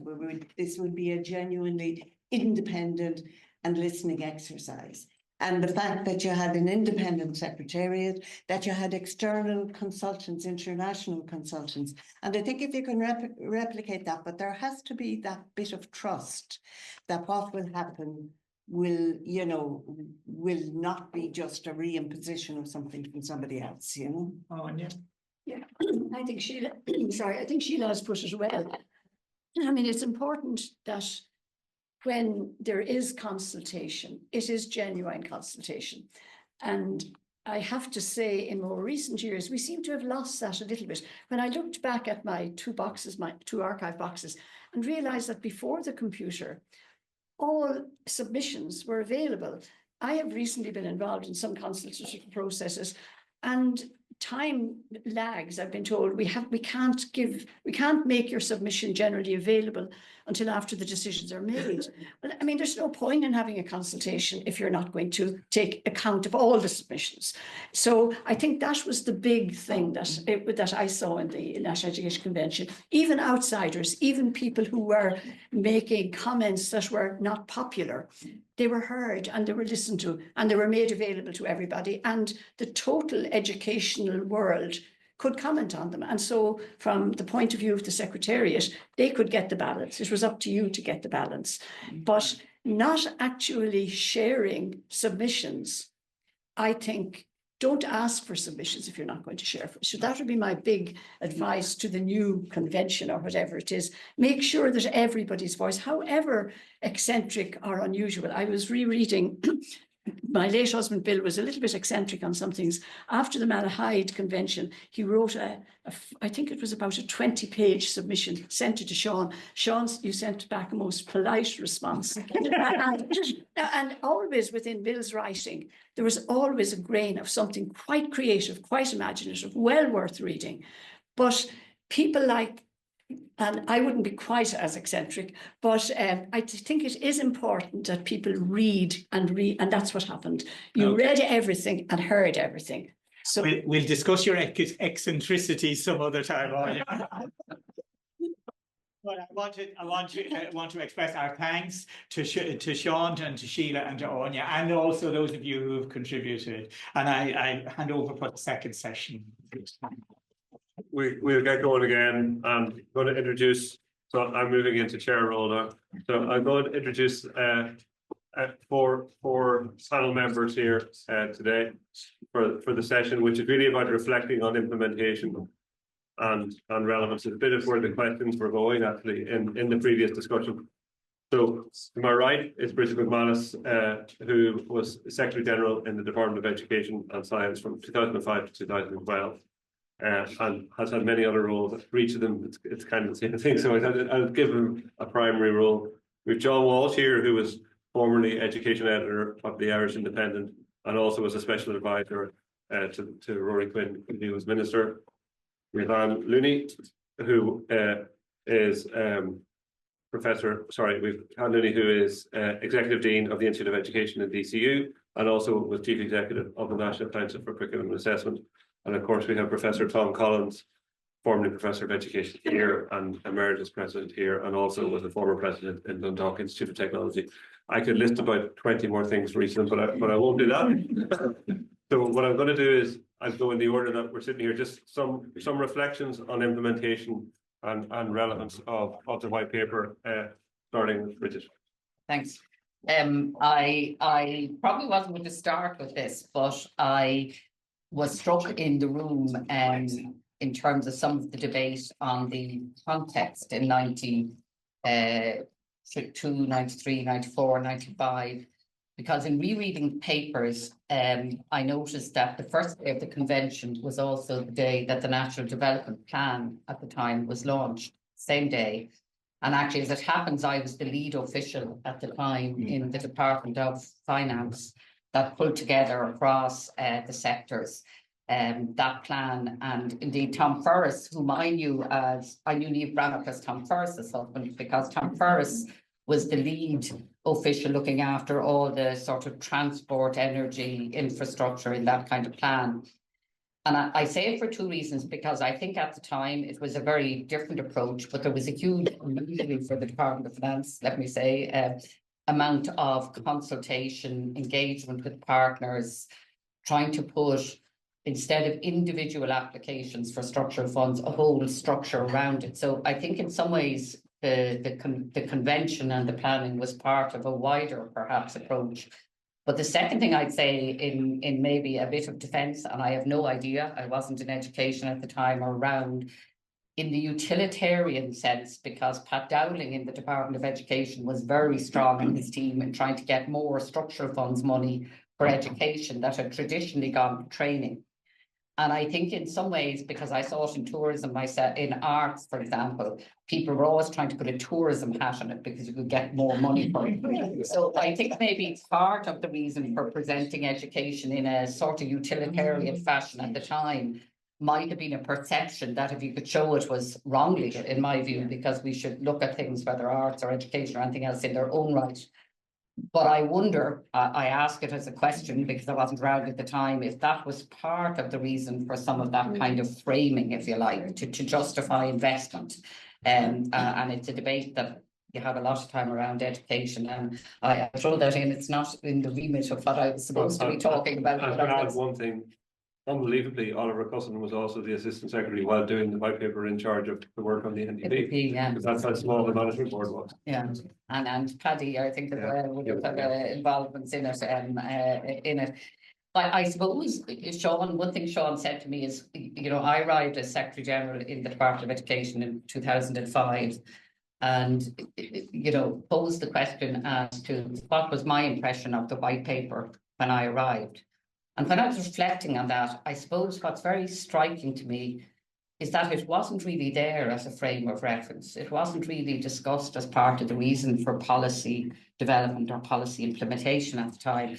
In fact, the only references I recall to it were when one was talking about the whole structure of education and the then ongoing problem, despite all the changes, of the huge involvement of the department in operational issues in schools. And when the issue of intermediate structures would come up, the white paper proposals and the fate of them would be kind of referred to by more experienced colleagues, I think, less sort of energetic or enthusiastic, I suppose, and rather naive new Secretary General that was going to venture into territory that clearly they'd been scarred by. But so, and I think one of the reasons why there are probably two reasons why the white paper wasn't so much a point of reference. And I think one of it was the enormous quantity of work that had been done in the decade between the white paper and when I joined the department. I mean, there was a reference to legislation earlier, and I did a quick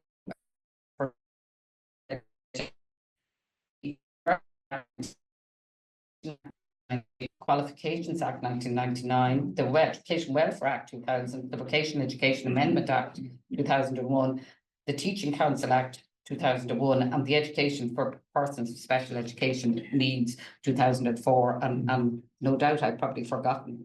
Tom will probably think up there might be one or two bits more.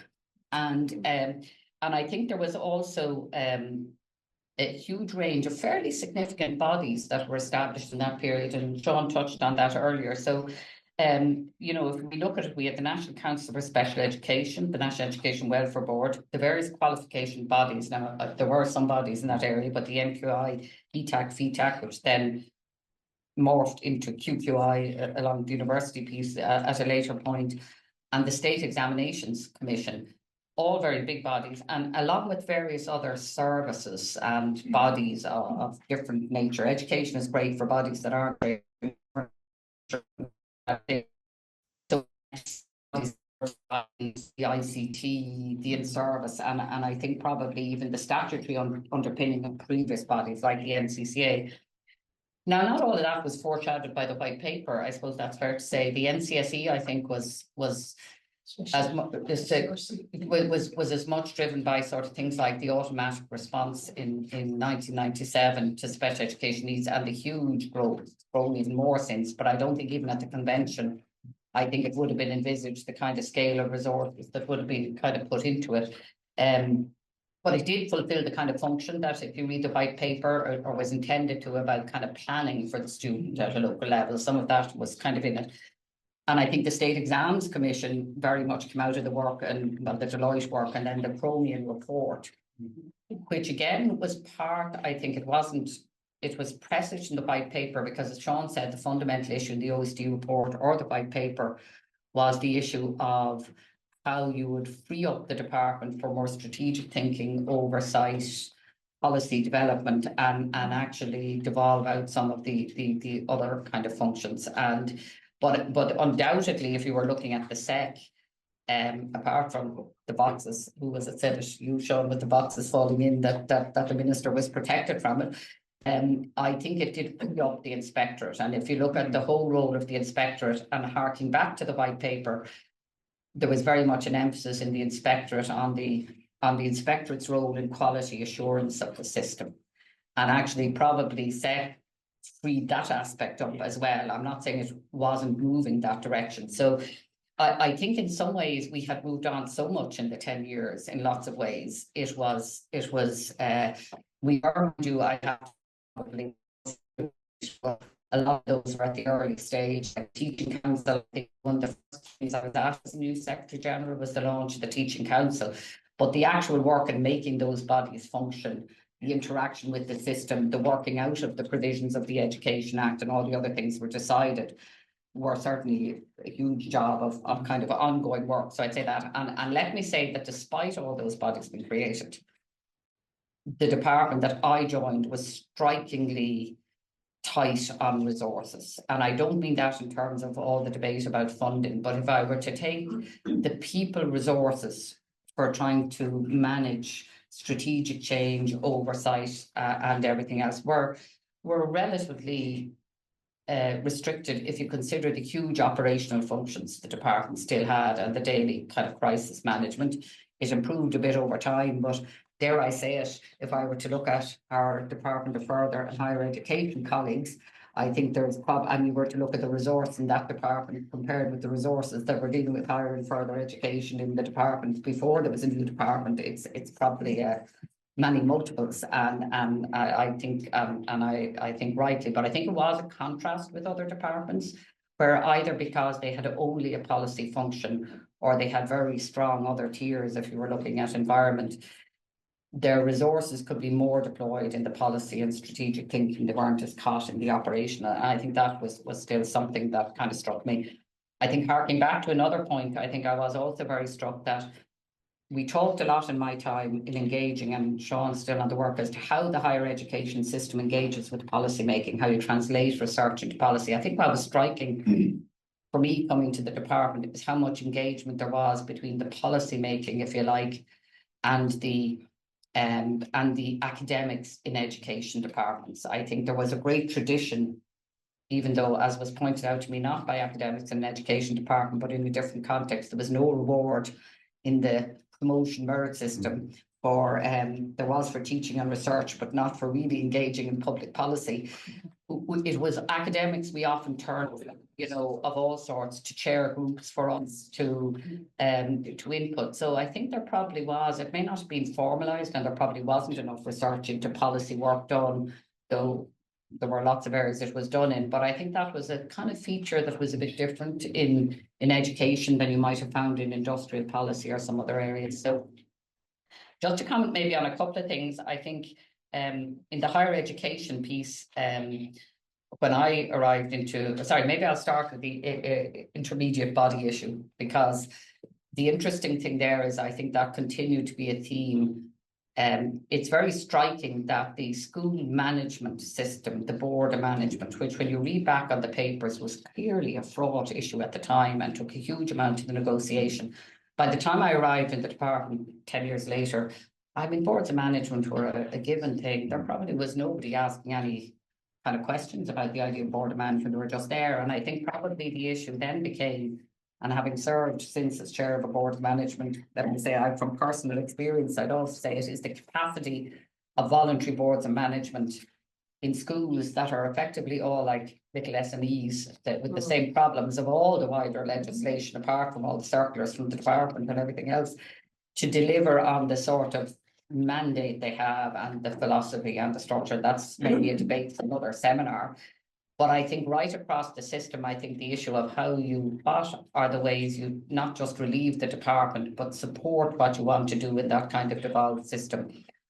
And I think what happened was, while we didn't go back to the education boards, the issue of we did have one intermediary structure, which was the VECs, if you like, in both further education and in second level schooling, and how that could be used it was used a bit in building in my time, you know, to support campuses where they became the client for primary as well. There were some VECs who provided ICT support for primary schools in their area, but maybe how you could deal with that.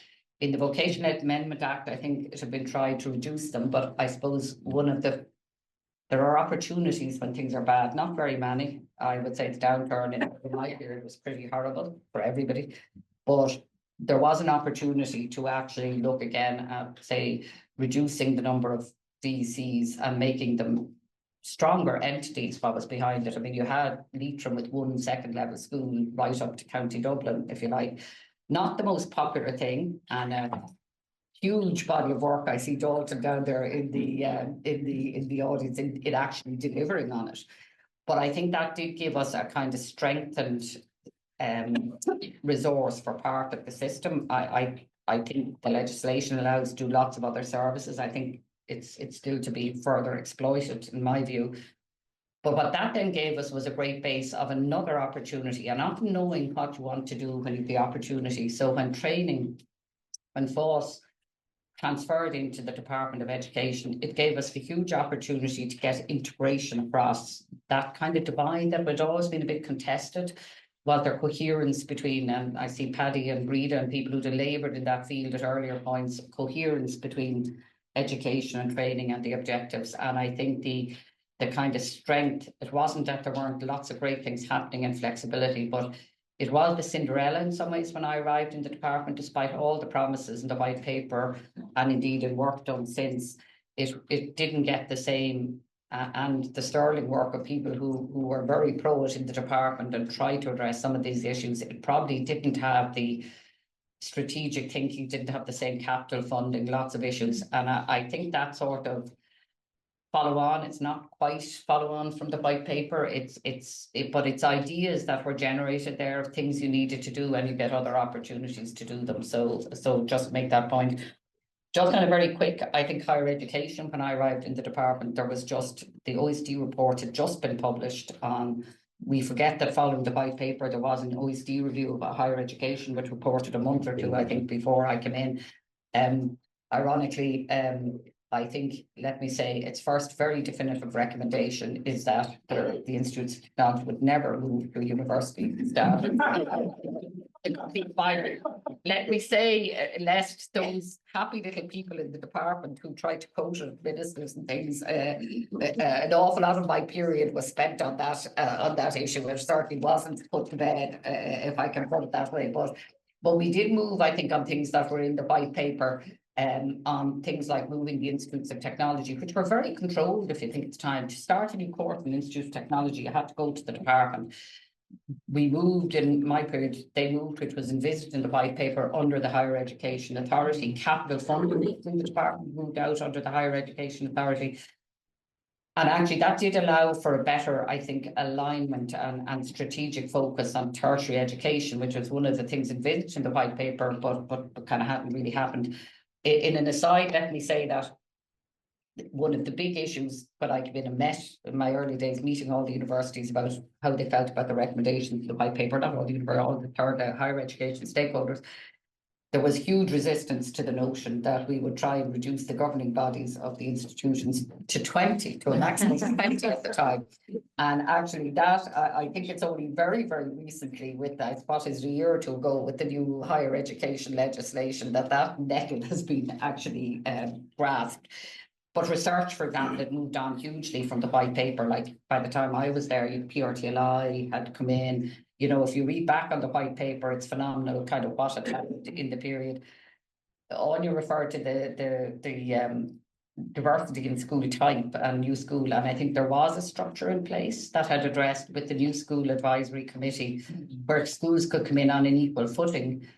But if I might say it, I don't think the white paper ever addressed the thing that probably confronted us over the period and was very striking, which was the issue of how, if you're in a fixed set of population, not in a growth area of a new school and looking at diversity, how do you actually get effective use of resources? I mean, it wouldn't be an effective use of resource to start creating loads more schools. So that whole issue of the debate about divestment, changing your structure in a context where it's not new schools, the state's right to start a school of its own, which became a real issue in primary. If there wasn't a patron prepared to step up to the plate and you had a population, so the community national schools and recognition at second level, and then, which I'm sure John will talk about, the forum on patronage and pluralism in the primary education system, which was kind of modelled on the convention in a smaller scale, kind of became part of the way of addressing that.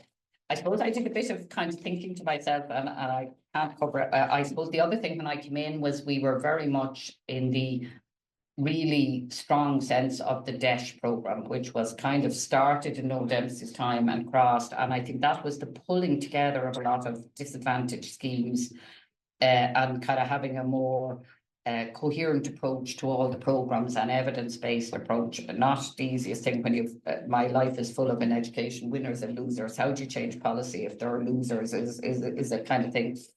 But just, I suppose just to finish by kind of saying they're probably, it struck when you look at it as issues that weren't at all issues in the white paper, or like school boards were so fraught but had kind of gone away, and then the ongoing ones. So for example, there's no mention in the white paper at all about migration.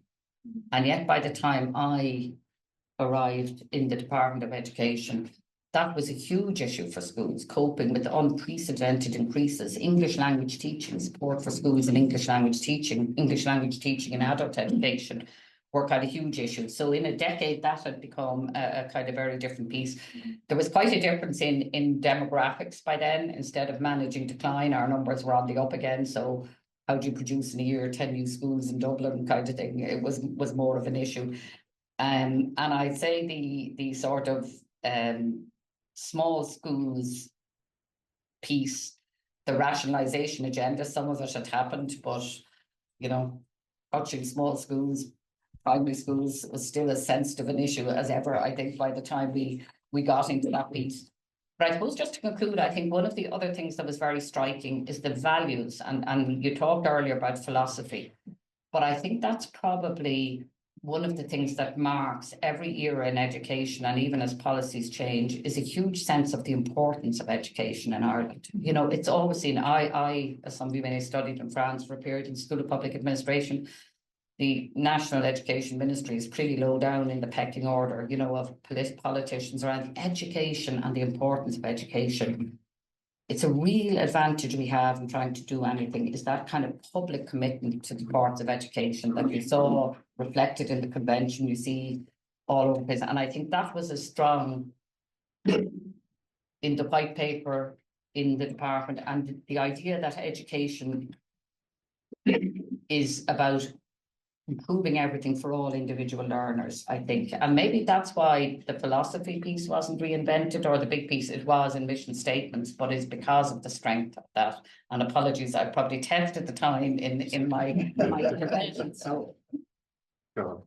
Thanks, Seán. I know you want to talk about the white paper, but I might just refer back briefly to the convention and the build-up to the convention, because there were huge expectations from the convention. partly prompted and largely prompted by Seamus Brendan's, or Shamey, as I knew in Galway, Shamey's green paper, which was quite controversial, as we know. I think I played a footnote part in the rewriting of that green paper. I was working in the Irish Times at the time, and we got hold of the drafts that Shamey had inherited, Mary O'Rourke's draft, which was very interesting in one respect about regionalisation. I'll come back to that in a moment. But also Noel Darrell's draft, because he followed Mary O'Rourke for 90 days. We had arranged to publish them, and I got a phone call the night before publication, saying that, Johnny, we're going to announce something tomorrow about Jamie's green paper. I said, oh God. So I had to go to the editor, Colin Brady, and say, listen, the government is going to publish something tomorrow, and the minister is about the green paper. So he said, look, we're publishing, and we have prepared three-part series on the green paper, and we had radio ads booked for the next day. So I went ahead.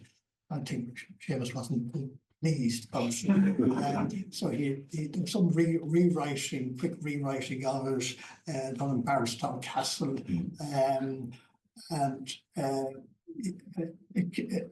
greater emphasis placed than on the draft he had inherited on the enterprise culture. But there's a lot of good stuff in it, as we mentioned, and I have to make true to Sheila, the work that she did on it.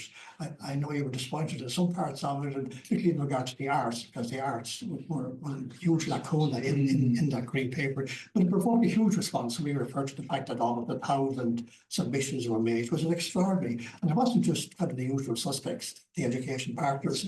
There was an extraordinary range of organisations. And my favourites include the Dublin All Stars Marching Band. And for some reason, the Croquet Association of Ireland. I forgot what this submission was about. Oh, croquet on the curriculum, John. Sports was part of the Department of Education at the time. The sports group was part of the department. And she was kind enough to mention the convention itself, which was a wonderful spectacle for an education journalist like myself to report on. But to see it in action was just amazing, and to watch some great memories of it, but to watch people from the National Parents Council make a huge impression, and Colgan in particular, huge impression. And you can suddenly realise there's a voice here that really has not been heard. With others as well. But Sheila mentioned the fact that the media were getting good, very decent coverage. But what you may not know, Sheila, is that they also took a vow of silence not to report on the rows that took place at the private sessions, at the multilateral sessions. I had a chat with Johnny Coolan, and we honestly felt that this was an historic event. We didn't want kind of news reports to interfere with the tension or everything building up. So I persuaded my colleagues not to try to scoop each other and get more exclusive about a row between the bishops and the department or whatever. So we agreed we would not report on anything from the private sessions. Of course, we were wrongly thanked for it. But no, but I honestly felt that we should do that at the time. And I'm glad we did. I come back to Mary O'Rourke and regionalisation, the second point I want to make, because it's not generally realised that Mary and her drafting, she initially was opposed to the idea of some intermediate body, didn't like the idea. She knew the OECD was proposing it. She met the OECD and argued strongly against it, told about the size of the country relative to a city in England, which is one education authority. But she became persuaded, particularly by John Coolan did some of that persuasion, but also the OECD persuaded her as well. And she came around to the view that it would serve some very good purpose of having a county committee system of education. That was incorporated then into Noel Bavern's draft. He had the county committees as well. I'll sell copies of everyone. Sorry, put up an or tell me once away to them. But then as Seamus came in, he dropped the idea for the executive agencies. I think the time is right to look at that whole area once again. I think the ETBs are now well established. I think the work that they did for the education of the Ukrainians across all the system show that they can be fair and objective, but there's still that suspicion there that there's the old VCs, but I think they are much more professional than they used to be. And I think the fear of the Catholic Church was the real reason, the main reason that blocked progress of regionalisation before it's gone. And just a final point about the white paper. It was an extraordinary achievement to get it done in that time, and the budget has enumerated a lot of the subsequent education, legislation and acts and so forth, and setting up agencies and others from it. I have one query. And I'm sorry that Don and Seán aren't here, because I want to ask, where did they get the paper that they printed the bloody thing on? If anybody wants to see it. The green paper. Yeah. No, the non-photocopy paper. This is my coffee shop.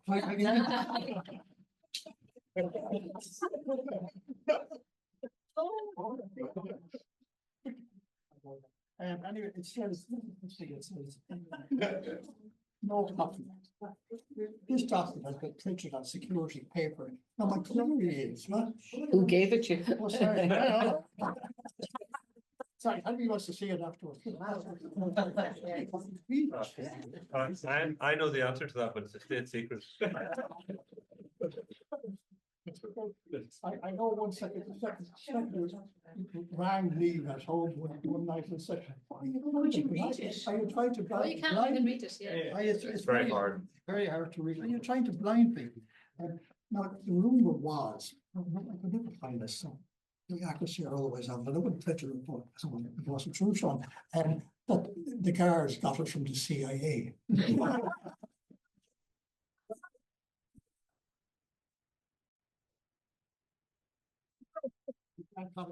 It's as good as an idea as any. Okay. I'm thankful for it. Nice. I don't think I have anything as interesting as or insightful as that to add. I joined the NCCA on a part-time basis in 1994, I think, and then joined the full-time staff in 97. The NCCA was moving towards statutory status, and the staff began. We got the first raft of full-time staff. I think, Howard, you were just in the year ahead of it. And I became chief executive in 2001. Bridget's observation about the degree to which the white paper acted as a framing kind of function for the work. It depended on the work, and certainly the philosophical piece, the principles of primary education in particular, were very much related to the emerging principles of the 99 curriculum, which we still call the new curriculum, primary education, even though there is now a new curriculum.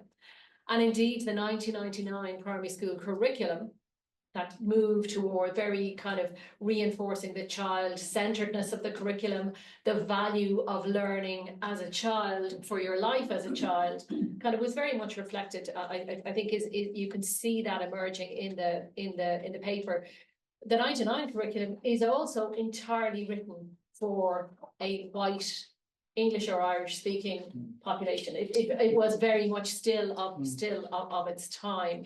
So I think you can certainly see that connection there. There are some observations and suggestions in the paper that clearly were not delivered. You know, as you go through it in terms of primary education, that every child would leave primary school able to conduct a conversation in Irish, for example. Well, that's a big X, right? We certainly haven't managed to achieve that, and yet we've had significant curriculum changes and resourcing in the Irish language. Additional work at teacher education. We have thrown everything, the kitchen sink, several kitchen sinks and an entire fitted kitchen at the Irish language in primary education, and we still haven't managed to deliver on that one in the period since it was articulated in the in the paper, and I was wondering where that specific recommendation came from. And Sheila, and when you went through the names of the people involved, obviously we now know where that specific one came from. I was also interested to read on second. So I think in terms of primary education, because the 99 curriculum was well in development, you can actually see the seeds of the primary curriculum there. It was really interesting too to remind myself that when they talk about second level and particularly senior cycle, they note on page 50 that a major restructuring of senior cycle is now underway and has been underway ever since and continues to be underway. So that as an area of the school system, we have probably been least successful is that upper secondary piece, and continually going back and revisiting it. So it's almost not that idea of senior cycle reform is actually the state of the system. It's not a phase of the system. We just consistently revisit it. I was also taken in terms of the paper, the articulation of school leadership for 7 years. And you mentioned the idea that the seeds of what would happen next were dropped into the paper. So you didn't know how to operationalize it. So it said principalship should be for a term of 7 years, and we need to discuss what happens after. But actually no one should be subjected to leading a school system for life. You could move on to another school or take another term. But if you didn't want to continue, there should be options there. I think we have yet to address that. And there are lots of specific examples of things that I think we've succeeded very well at in the school system, and things that those are 3 examples of things I think that we have yet to achieve. The invisibility of early childhood education is to me one of the most remarkable things if you think of what's happened in the system. And when it is there, it is a preschool intervention for poor children, effectively. Yes. That's how it is represented. Now, subsequently, we have radically changed our view of children and childhood, but I think that's a very when you read, you kind of go, gosh, it really wasn't there in the system. And the movement, the voice of the learner, the voice of the child, and even in the new primary curriculum, the shift from a child-centered curriculum towards a much more child-led, the agency of children and the agency of learners, I think that's very significant there as well.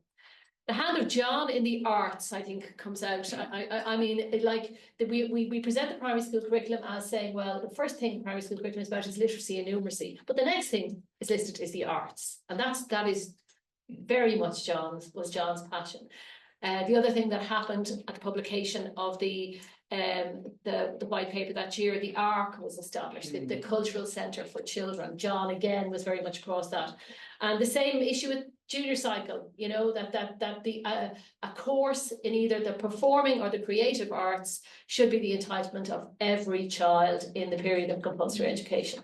And we certainly, while we've gone a long way, particularly around Creative Ireland and the initiative there, I think that's something that has yet to be delivered. I think overall, reflecting on the big picture, a coherent statement of a system, I think is something that we haven't managed to do. Tom, you gave us the origin of the word charting, but I'm also taken by when you see the document and you see, I've got post-it notes on it, but it's actually charting our education future. And if you like, I always taken with Charles Taylor's concept of the social imaginary. For me, looking back on it, there was a shift in the social imaginary at the publication of the system, at the publication of the paper, that the system belonged to us as a citizenry, established through the convention, through the deliberations that happened in the consultative processes from Malahide to Kilkenny to wherever they were, that everyone came in to talk about it, and that it didn't belong to the churches. And I think that I'm not being, I don't want to caricature the before and after, as Seamus was saying, be careful, not always bad. But within this paper, there was a shift in the imaginary, the articulation of a philosophy. Now, the next paragraph says, of course, the system is inherently denominational, and we've inherited a denominational system. But nonetheless, there was that nudge towards an inclusive system, new voices, the possibility of something different. And those kind of shifts happen rarely. And in response to Catherine's question, I know we'll get to talk about it, whether in the current kind of climate we have for policy making, which doesn't allow for time, which doesn't allow for civil engagement, which really doesn't allow for big picture to be thought of, because it is the urgent and the pressing now. Could you have done that process in an age of social media, for example, or in the age of the internet, when John could just kind of log onto email and get the documentation instead of having to go and get it from the minister's desk, or wherever he got it. I think is a moot point. Could we do with rethinking our social imaginary? I'd say probably. I think we so much has happened in the system, but I think it will be a challenge to find a mode of engagement that will fit the times and the importance of the issue. Thanks, Anne. Oh, yeah, I'm going to pick up on some of the things that we mentioned. I was here in Maynooth, in the adult and education department, adult and community education department, when the white paper was published. And Anne mentioned the absence of early childhood education disability. Well, of course, even if you look at the pictures in the white paper, you'll see nobody over the age of 18. So really, I suppose what it did lack was a lifelong learning perspective. And now I don't say that in any mean way, because it was very much, I think, a product of its time, as has been mentioned, and was maybe even to say a product of its time is even not to give it full credit. I think the department itself, a really interesting question for me is, why would the education department, which wasn't noted for its revolutionary thinking, embrace on opening the windows and let the air in, which it did through the convention, through the consultation process, and ultimately the white paper. I know we have historians of education in our midst here, but one of the significant figures in Irish education that probably needs to be mentioned more often than he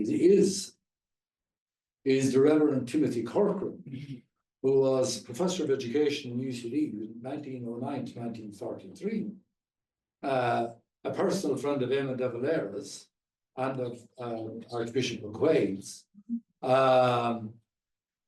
who had a narrow view on all things, but a particularly narrow view on children, and saw them as the purpose of education as controlling them. Yeah.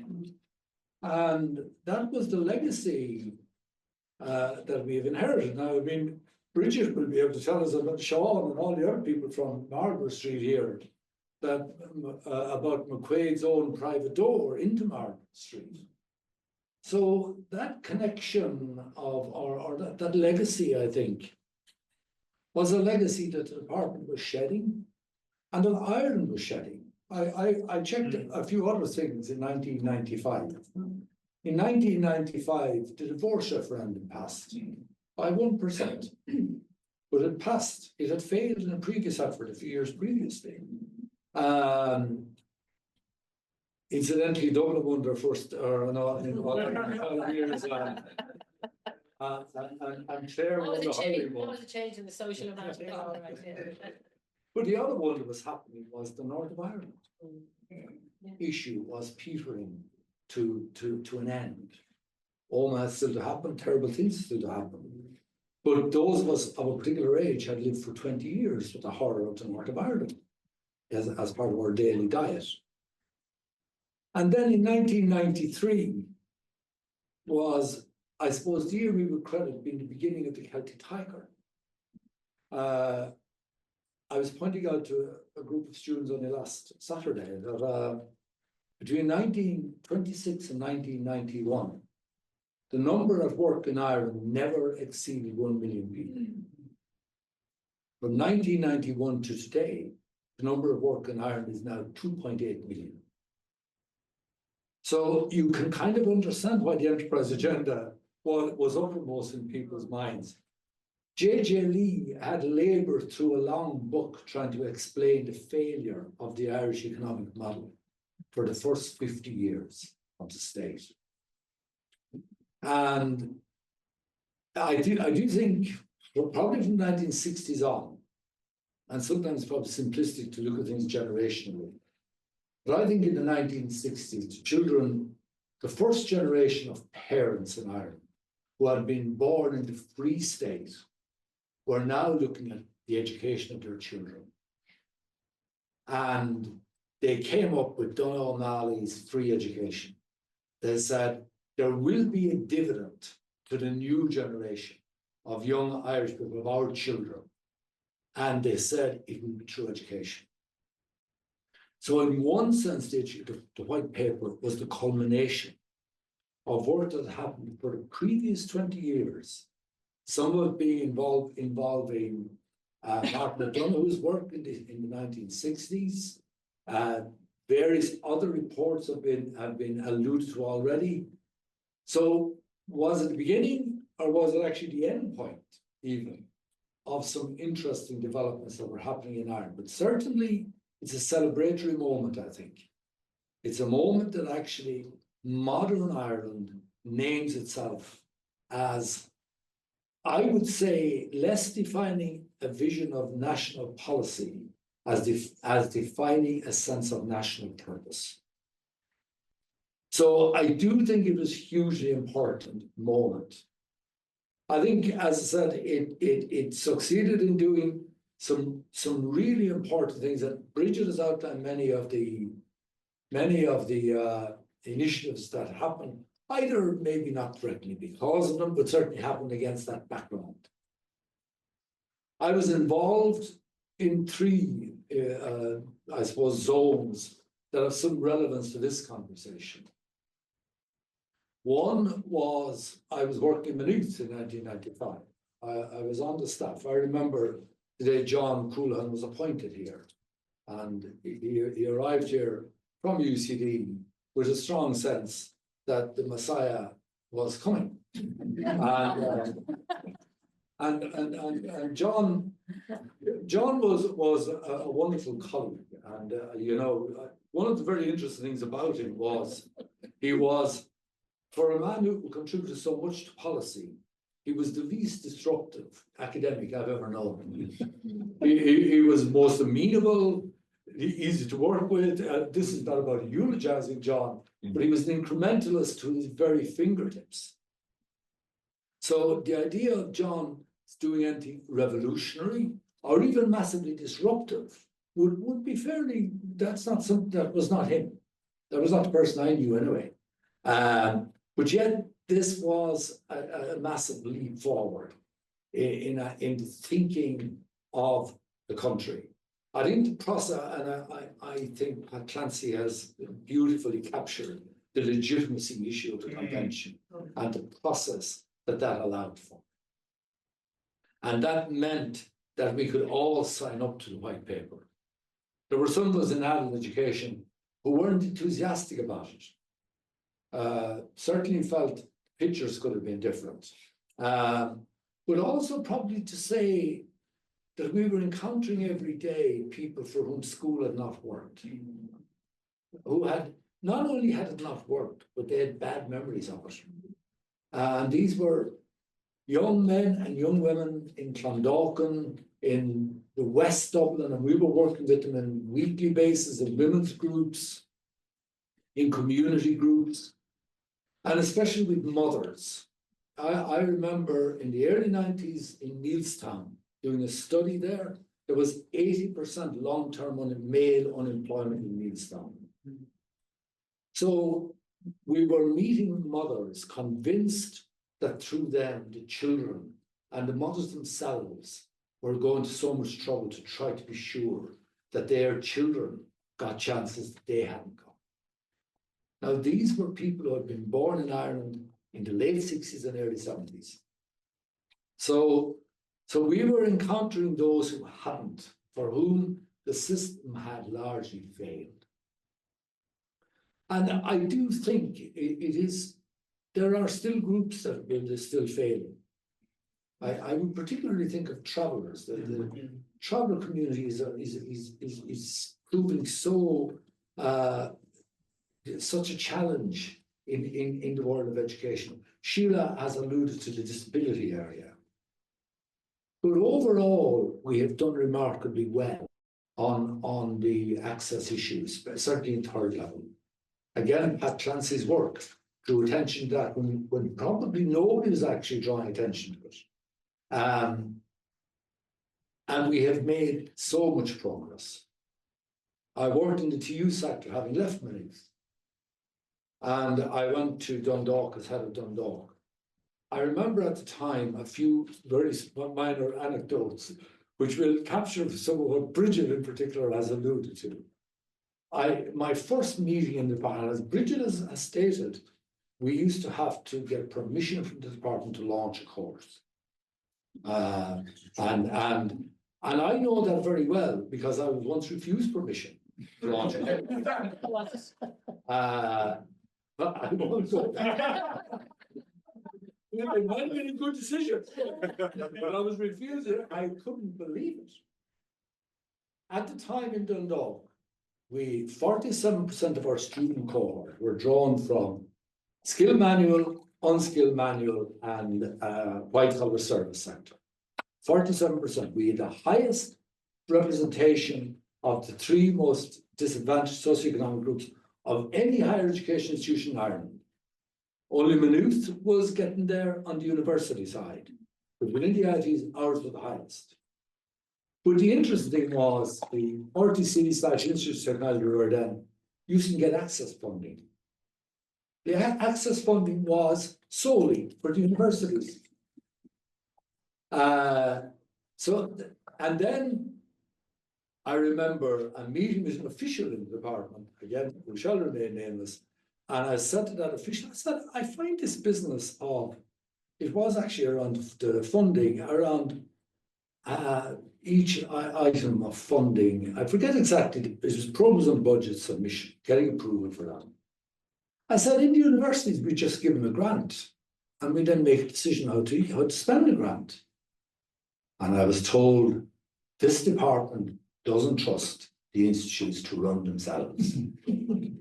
So I said, well, that's a really good way to begin. And actually, I do think the question of autonomy and accountability bedevils the world of higher education to this day. And it's Eva alluded to it actually in the opening address. It is a really interesting debate. It's one we haven't fully resolved.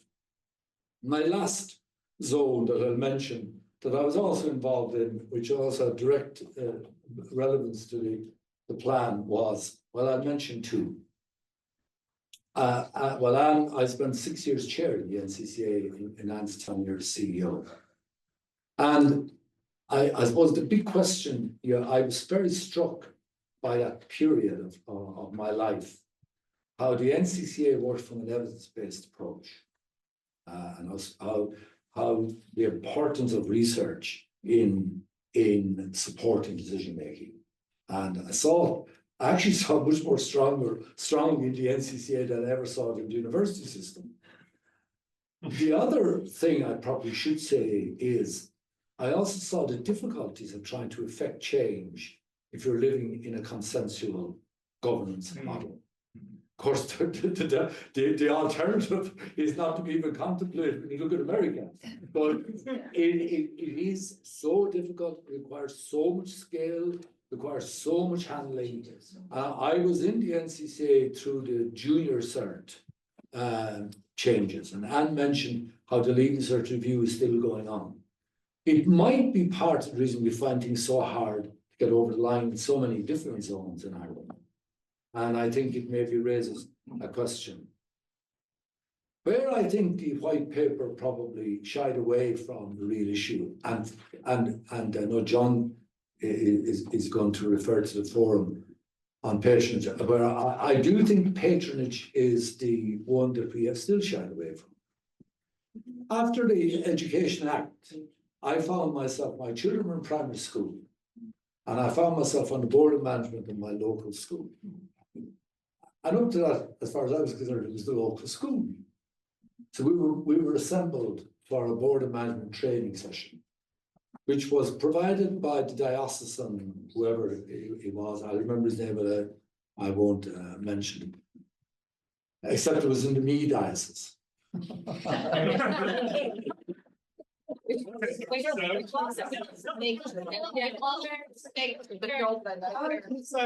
Fairness, it's kind of unique scenario. Fair enough, but it happened. Yeah. What he said was, every board of management should have a mission statement. And he said, but you don't have to worry about it, I brought him with me. He said, the first line in it is St. Mary's National School, and then you fill out the name of the school, is a Catholic school. And I was, for the first time in my life, and I was now in my 30s, I realized, wow, this denominational character is now becoming explicit. Before the Education Act, it largely was, well, it wasn't, it was there, but it wasn't explicit. So I leave it there. Yeah. Okay. So many different responses and reflections there. We're pretty tight for time, so I'm going to open it up to the floor rather than have me put any more questions to the panel, both for comments or questions. Does anybody want to come in at all there?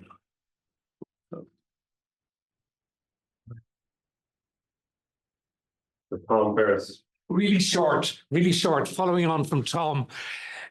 There was a certain school that was non-Catholic opening in Meath, and information was going to be shared with the bishop. And the piece of paper was given to the civil servant who put it in the post. And so he didn't hear it in advance, and it created bad tension between the two. Thanks, Tom. Sheila first and then Bernie. Just a very quick one, because I want to go back to an issue was raised about the future convention and some of the key issues, and somebody's mentioned it already, but nevertheless, I think there's a huge job of work to work with our new Irish who have come in, with the migrants and with the responses in lots of neighbourhoods. So we need to do a lot in that area, and the school system is one major area that it can be tackled in, because if you think about who's doing the rioting, who's doing this, that and the other in terms of reaction, it's young people in many cases. So I think there is an enormous job of work there to be done. So that's really all I have to say there. So Bernie and then Catherine. Hello, so Bernie McNally, the current SecGen in the Department of Education. I just want to say a huge thank you to Seán and to Maynooth, to your president, for hosting this morning.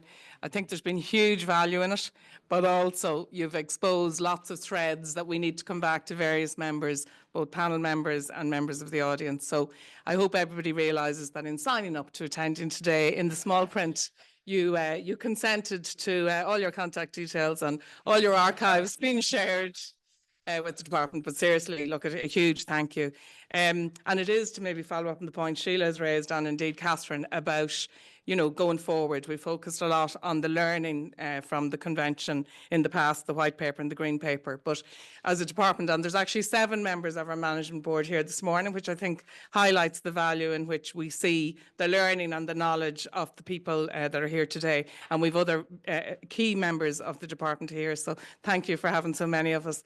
But a couple of years ago, as a management board, we decided that we needed to have something like an Education 2050, a long-term strategy moving forward.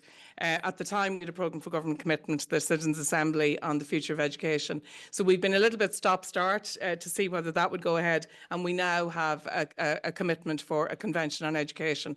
So whatever happens with that convention, some of the work we've done on Education 2050 has helped us as a department, I suppose, identify, and we will be one small player in that big convention. And it will be very much, I think it was Tom mentioned about letting the air in, you know, if there is to be a convention of on education, which I think there will be, it will be about it'll be an absolutely inclusive. It will be reaching out to everyone across Ireland and inviting them to come in via all sorts of means. But as a department, we've done a little bit of work to see what do we think, what would we like to see a convention address? And it is, people have mentioned special education as much as we have done, and we have done a huge amount.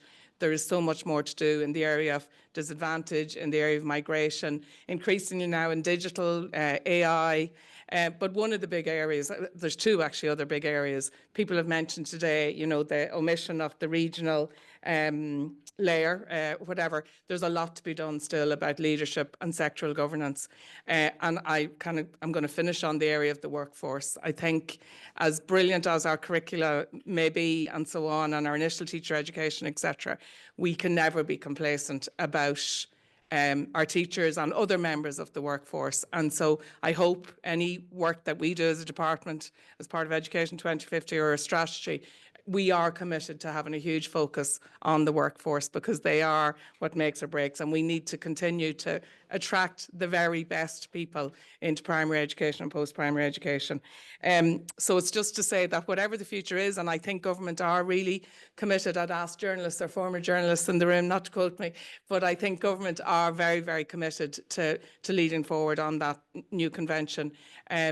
It's going to be really, really, really important. And I would ask everyone in the room who has a huge contribution to make to that, both in learning from what happened before, but just a vision for the future. I would ask everybody involved to take an opportunity to work with government and work with the department. So again, I'll finish by just thanking Seán and thanking Maynooth for hosting this morning.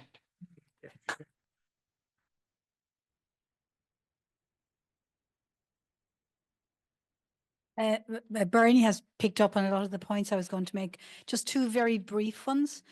I think if the new convention were to bring children and young people from the margins to the centre and the cold face of the convention, I think that would be a really powerful kind of message, and I think it could really shape the whole direction of the convention. And the second thing, I was curious earlier about the use of international experts, and you know, we may not have time here to discuss it, but I think thinking about to whom should we be looking now for leading edge thinking around developments internationally, I think that will be hugely important as well, kind of space during the convention. Thanks. Philip, next. Is that Linda as well? Yeah. Okay. Excuse me. Thanks, Philip Nolan, son of the Da, as we used to refer to him, the late Seán Nolan. Maybe just as a prompt, the first one has been wonderful, and thank you, Seán, for the invitation. I rummaged through some papers that we retained from my late father's house, and I found a presentation titled Educational Reform in Ireland, which I think he prepared to brief his colleagues across the European Union just before the 96 presidency, the latter half of 96. So I'll give you a copy. This is a live description of an Irish public servant telling his colleagues what happened. And under prelude to reform, talking about the National Education Convention, describes it as, quote, an unprecedented democratic event.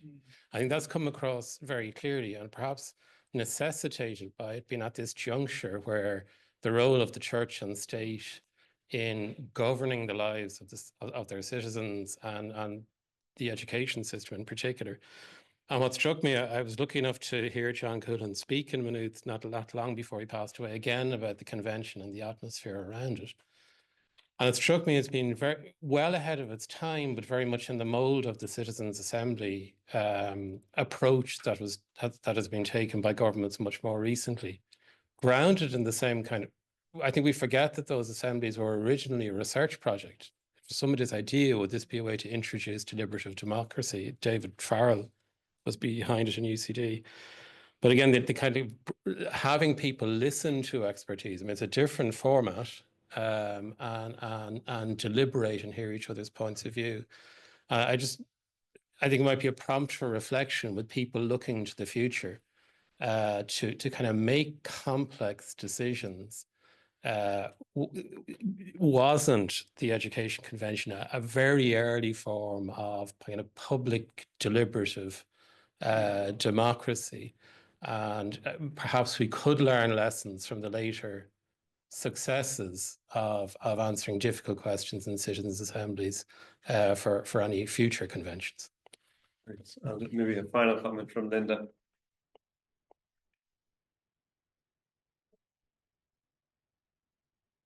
Thanks, everybody. I'll be very brief, Seán. I'm conscious of the time. Just to reiterate that thanks to everybody involved and for coming today. Just three very quick things.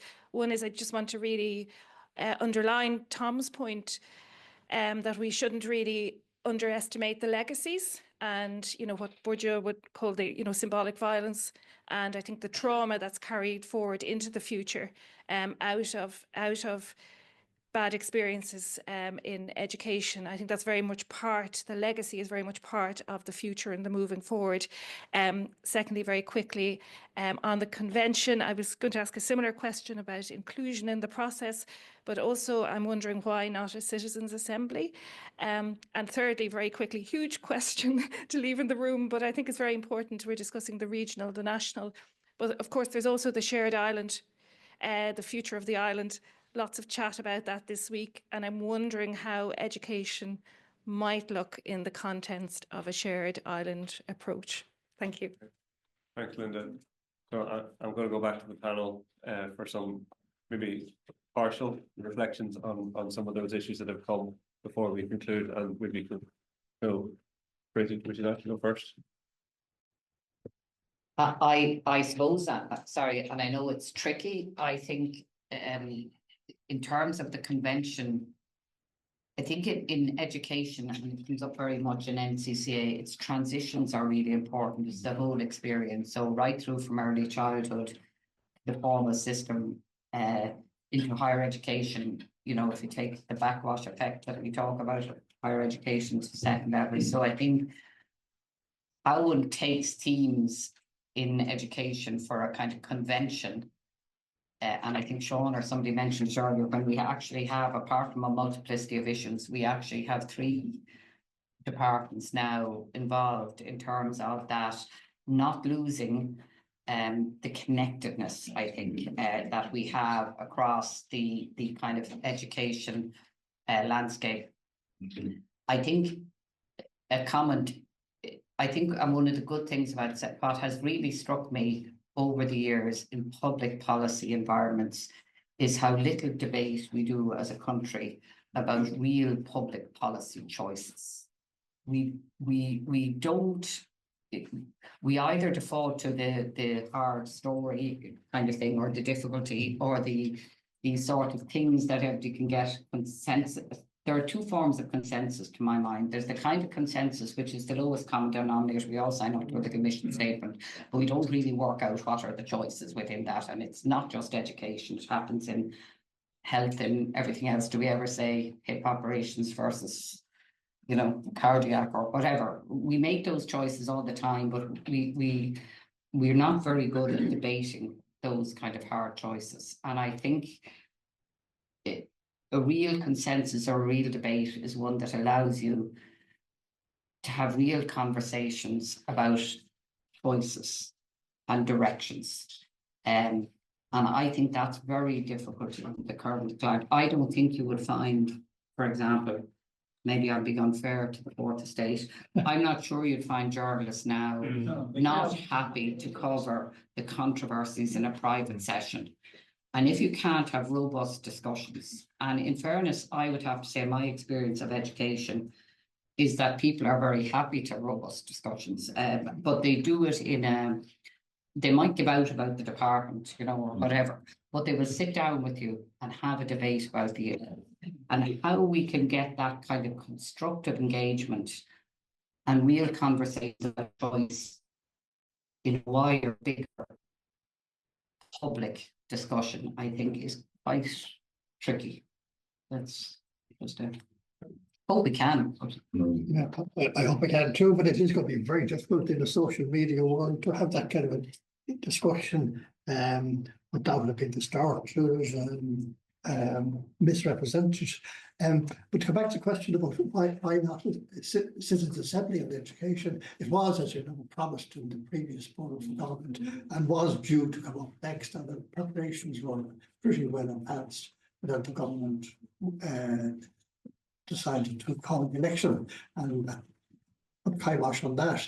I think there was some surprise because it was in the programme, it was in the manifestos of various parties, that it would be a Citizens Assembly. There was some surprise that was transformed into a convention, and that's what's now going to happen. I think it's a terms of reference of how it will be structured, and the secretariat and the experts who are involved and the chair, the leadership would be crucially important. And it's going to be much more difficult to get a good leader, a good team of leaders this time because of the very different complex world we live in. I think it's been really interesting, and so it surprised me the degree to which the discussions this morning have focused as much on the process as on the product and on the mode of engagement as well as the ideas. And in some ways we're harkening back what was modelled there was a way of doing policy that was an exercise in an unprecedented exercise in democracy that we find ourselves now saying that would be really hard to do now, which is probably the most disappointing thing that we can come out saying. Perhaps we need to reframe it and said, well, given the circumstances that we find ourselves in, how do we do that? How do we give people back their education system? How do we give a firm sense in which this is our and your system that we have, that is actually, Catherine, you were talking about who are the international benchmarks. Actually, for the rest of the world, we are the international benchmarks. And I know we don't have it perfect, but anyone who works in a university will know that you could spend your life away from your office going out to do those presentations on what is the secret sauce around the workforce, around the performance of the system, around the focus on children, all the things that the rest of the world sees us doing well. If we can't talk to ourselves about it, if we can't have debates about what we're doing well and how we sustain that and how we put the structures in place that enable that to be doable for a workforce that don't burn themselves out, or what are the intermediate supports that we might now chair a school board of management. It's a very special place for heroes, really. Yes. It's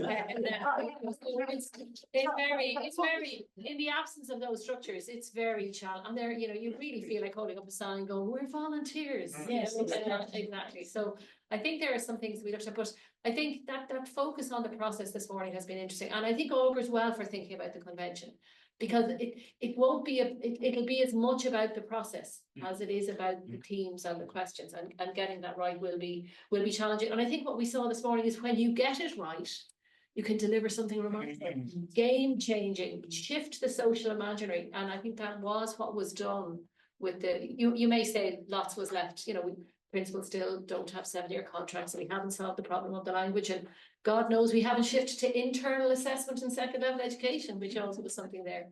But there was so much that was remarkable for its time, and I think it's something that we could be replicating.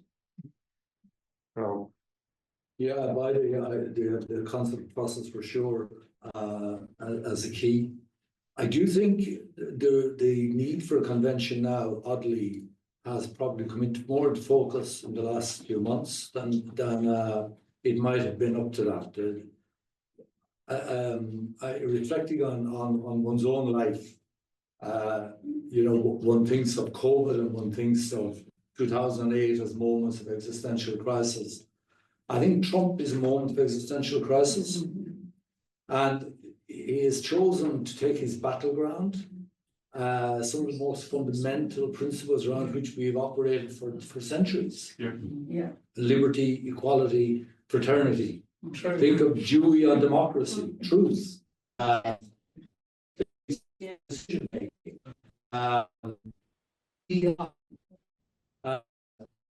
Capacity to take on power. I think he might win against China, but he might win against China.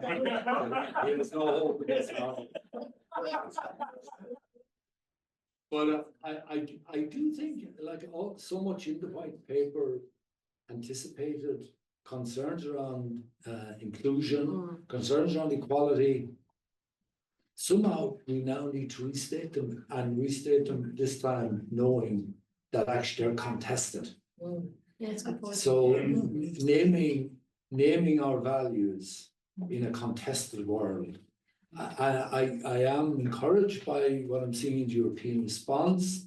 I think the international dimension that Catherine alludes to probably needs a European as well as a shared island. I do think the shared island observation is hugely important. I am aware, for instance, at the moment, that there is a project underway translating the Quran into Irish. Now, that is a statement of what the future of Ireland is going to look like.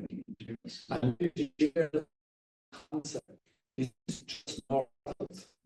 It is actually very particularly how we deal with the fact that more than 20%, nearly, yeah, well over 20% of the people living on the island were not born on the island.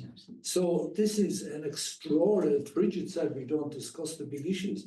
This is undoubtedly the biggest single issue of my life, living in Ireland. That I grew up in a period where we were looking at mass migration.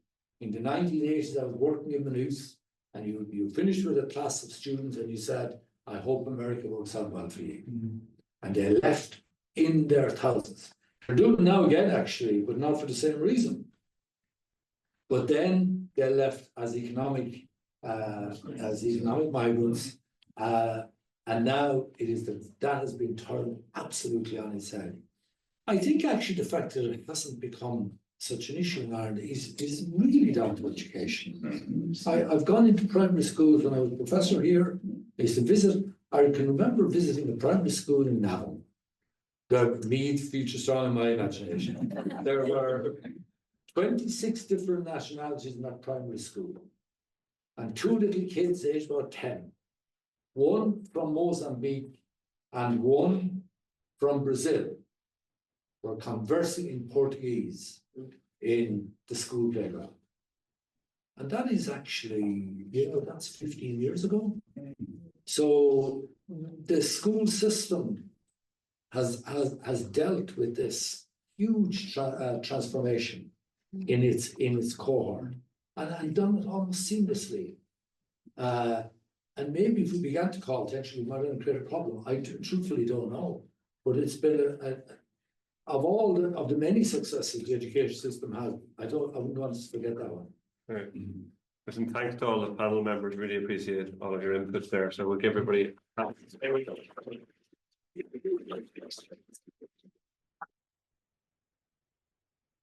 We're just drawing to close out. We're going to have Tom Walsh closing. Dr. Tom Walsh, Education Department here. We're featuring a lot of Toms today, and closing with a few reflections. I just want to also highlight, just in this reflection on the discussion, and I think Sheila would have talked about it a bit. It's the partnership between the civil service leadership, the political leadership, and the research community to enable what we've all talked about to happen. So that. It was that partnership, and it wasn't just one. It wasn't just job. It was quite a few people, and it wasn't just educationalists. So those are quite. There's a lot in that to enable all the other things to happen, and quite a broad understanding of society as it was 30 years ago, 32 years ago, to enable that to happen. This has been really interesting and helpful. We will have lunch available for everybody afterwards, just back where we had tea and coffee, and we will try and come back to fill the gaps with Dawn and hopefully John in a smaller way. I think they have a certain story to tell that I wasn't able to tell because I wasn't in those rooms. So we'll be. This is recorded. This will be available online and so on. And it's been great to have so many people here. And thanks for the active participation. And to the people online, look, we didn't even get to look at the comments.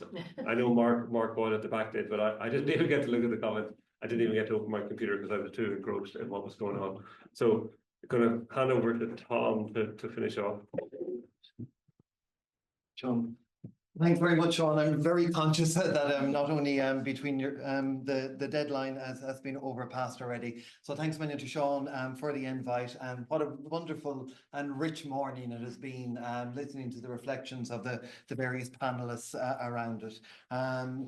I suppose I just want to offer maybe 2 or 3 reflections in terms of that. I think first thing that strikes me really is the human dimension of all of this. I think when we sometimes think of policy, we look at the texts, we might look at the pictures, and we think of the dryness, maybe the boring processes, the commentary within it. But I think when we look at the humanity, the humans that are involved in the interactions, the relationships, the tensions, all of the things that lead to those written documents, I think we've seen it in spades this morning across both within the department, between academics, researchers, all of the various partners that came together to give us the rich document that is the white paper, and many other policy documents that we talked about that have been developed even since then as well.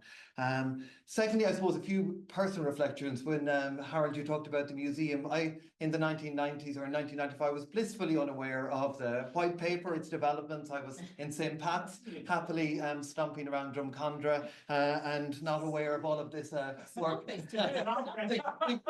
Things have changed, Dan, I'm sure, since with your leadership.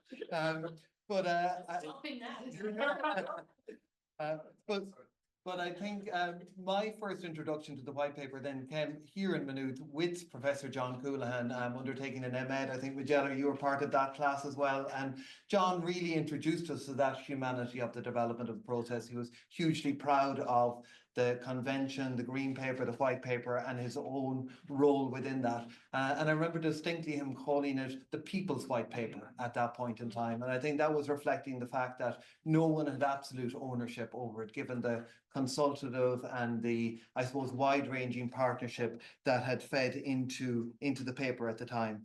I was also very heavily influenced by John Coulahan's, I suppose, the context has come up a huge amount, and that long historical context in terms of how the mold was broken, or there was a paradigm shift in the 1990s, more so than earlier.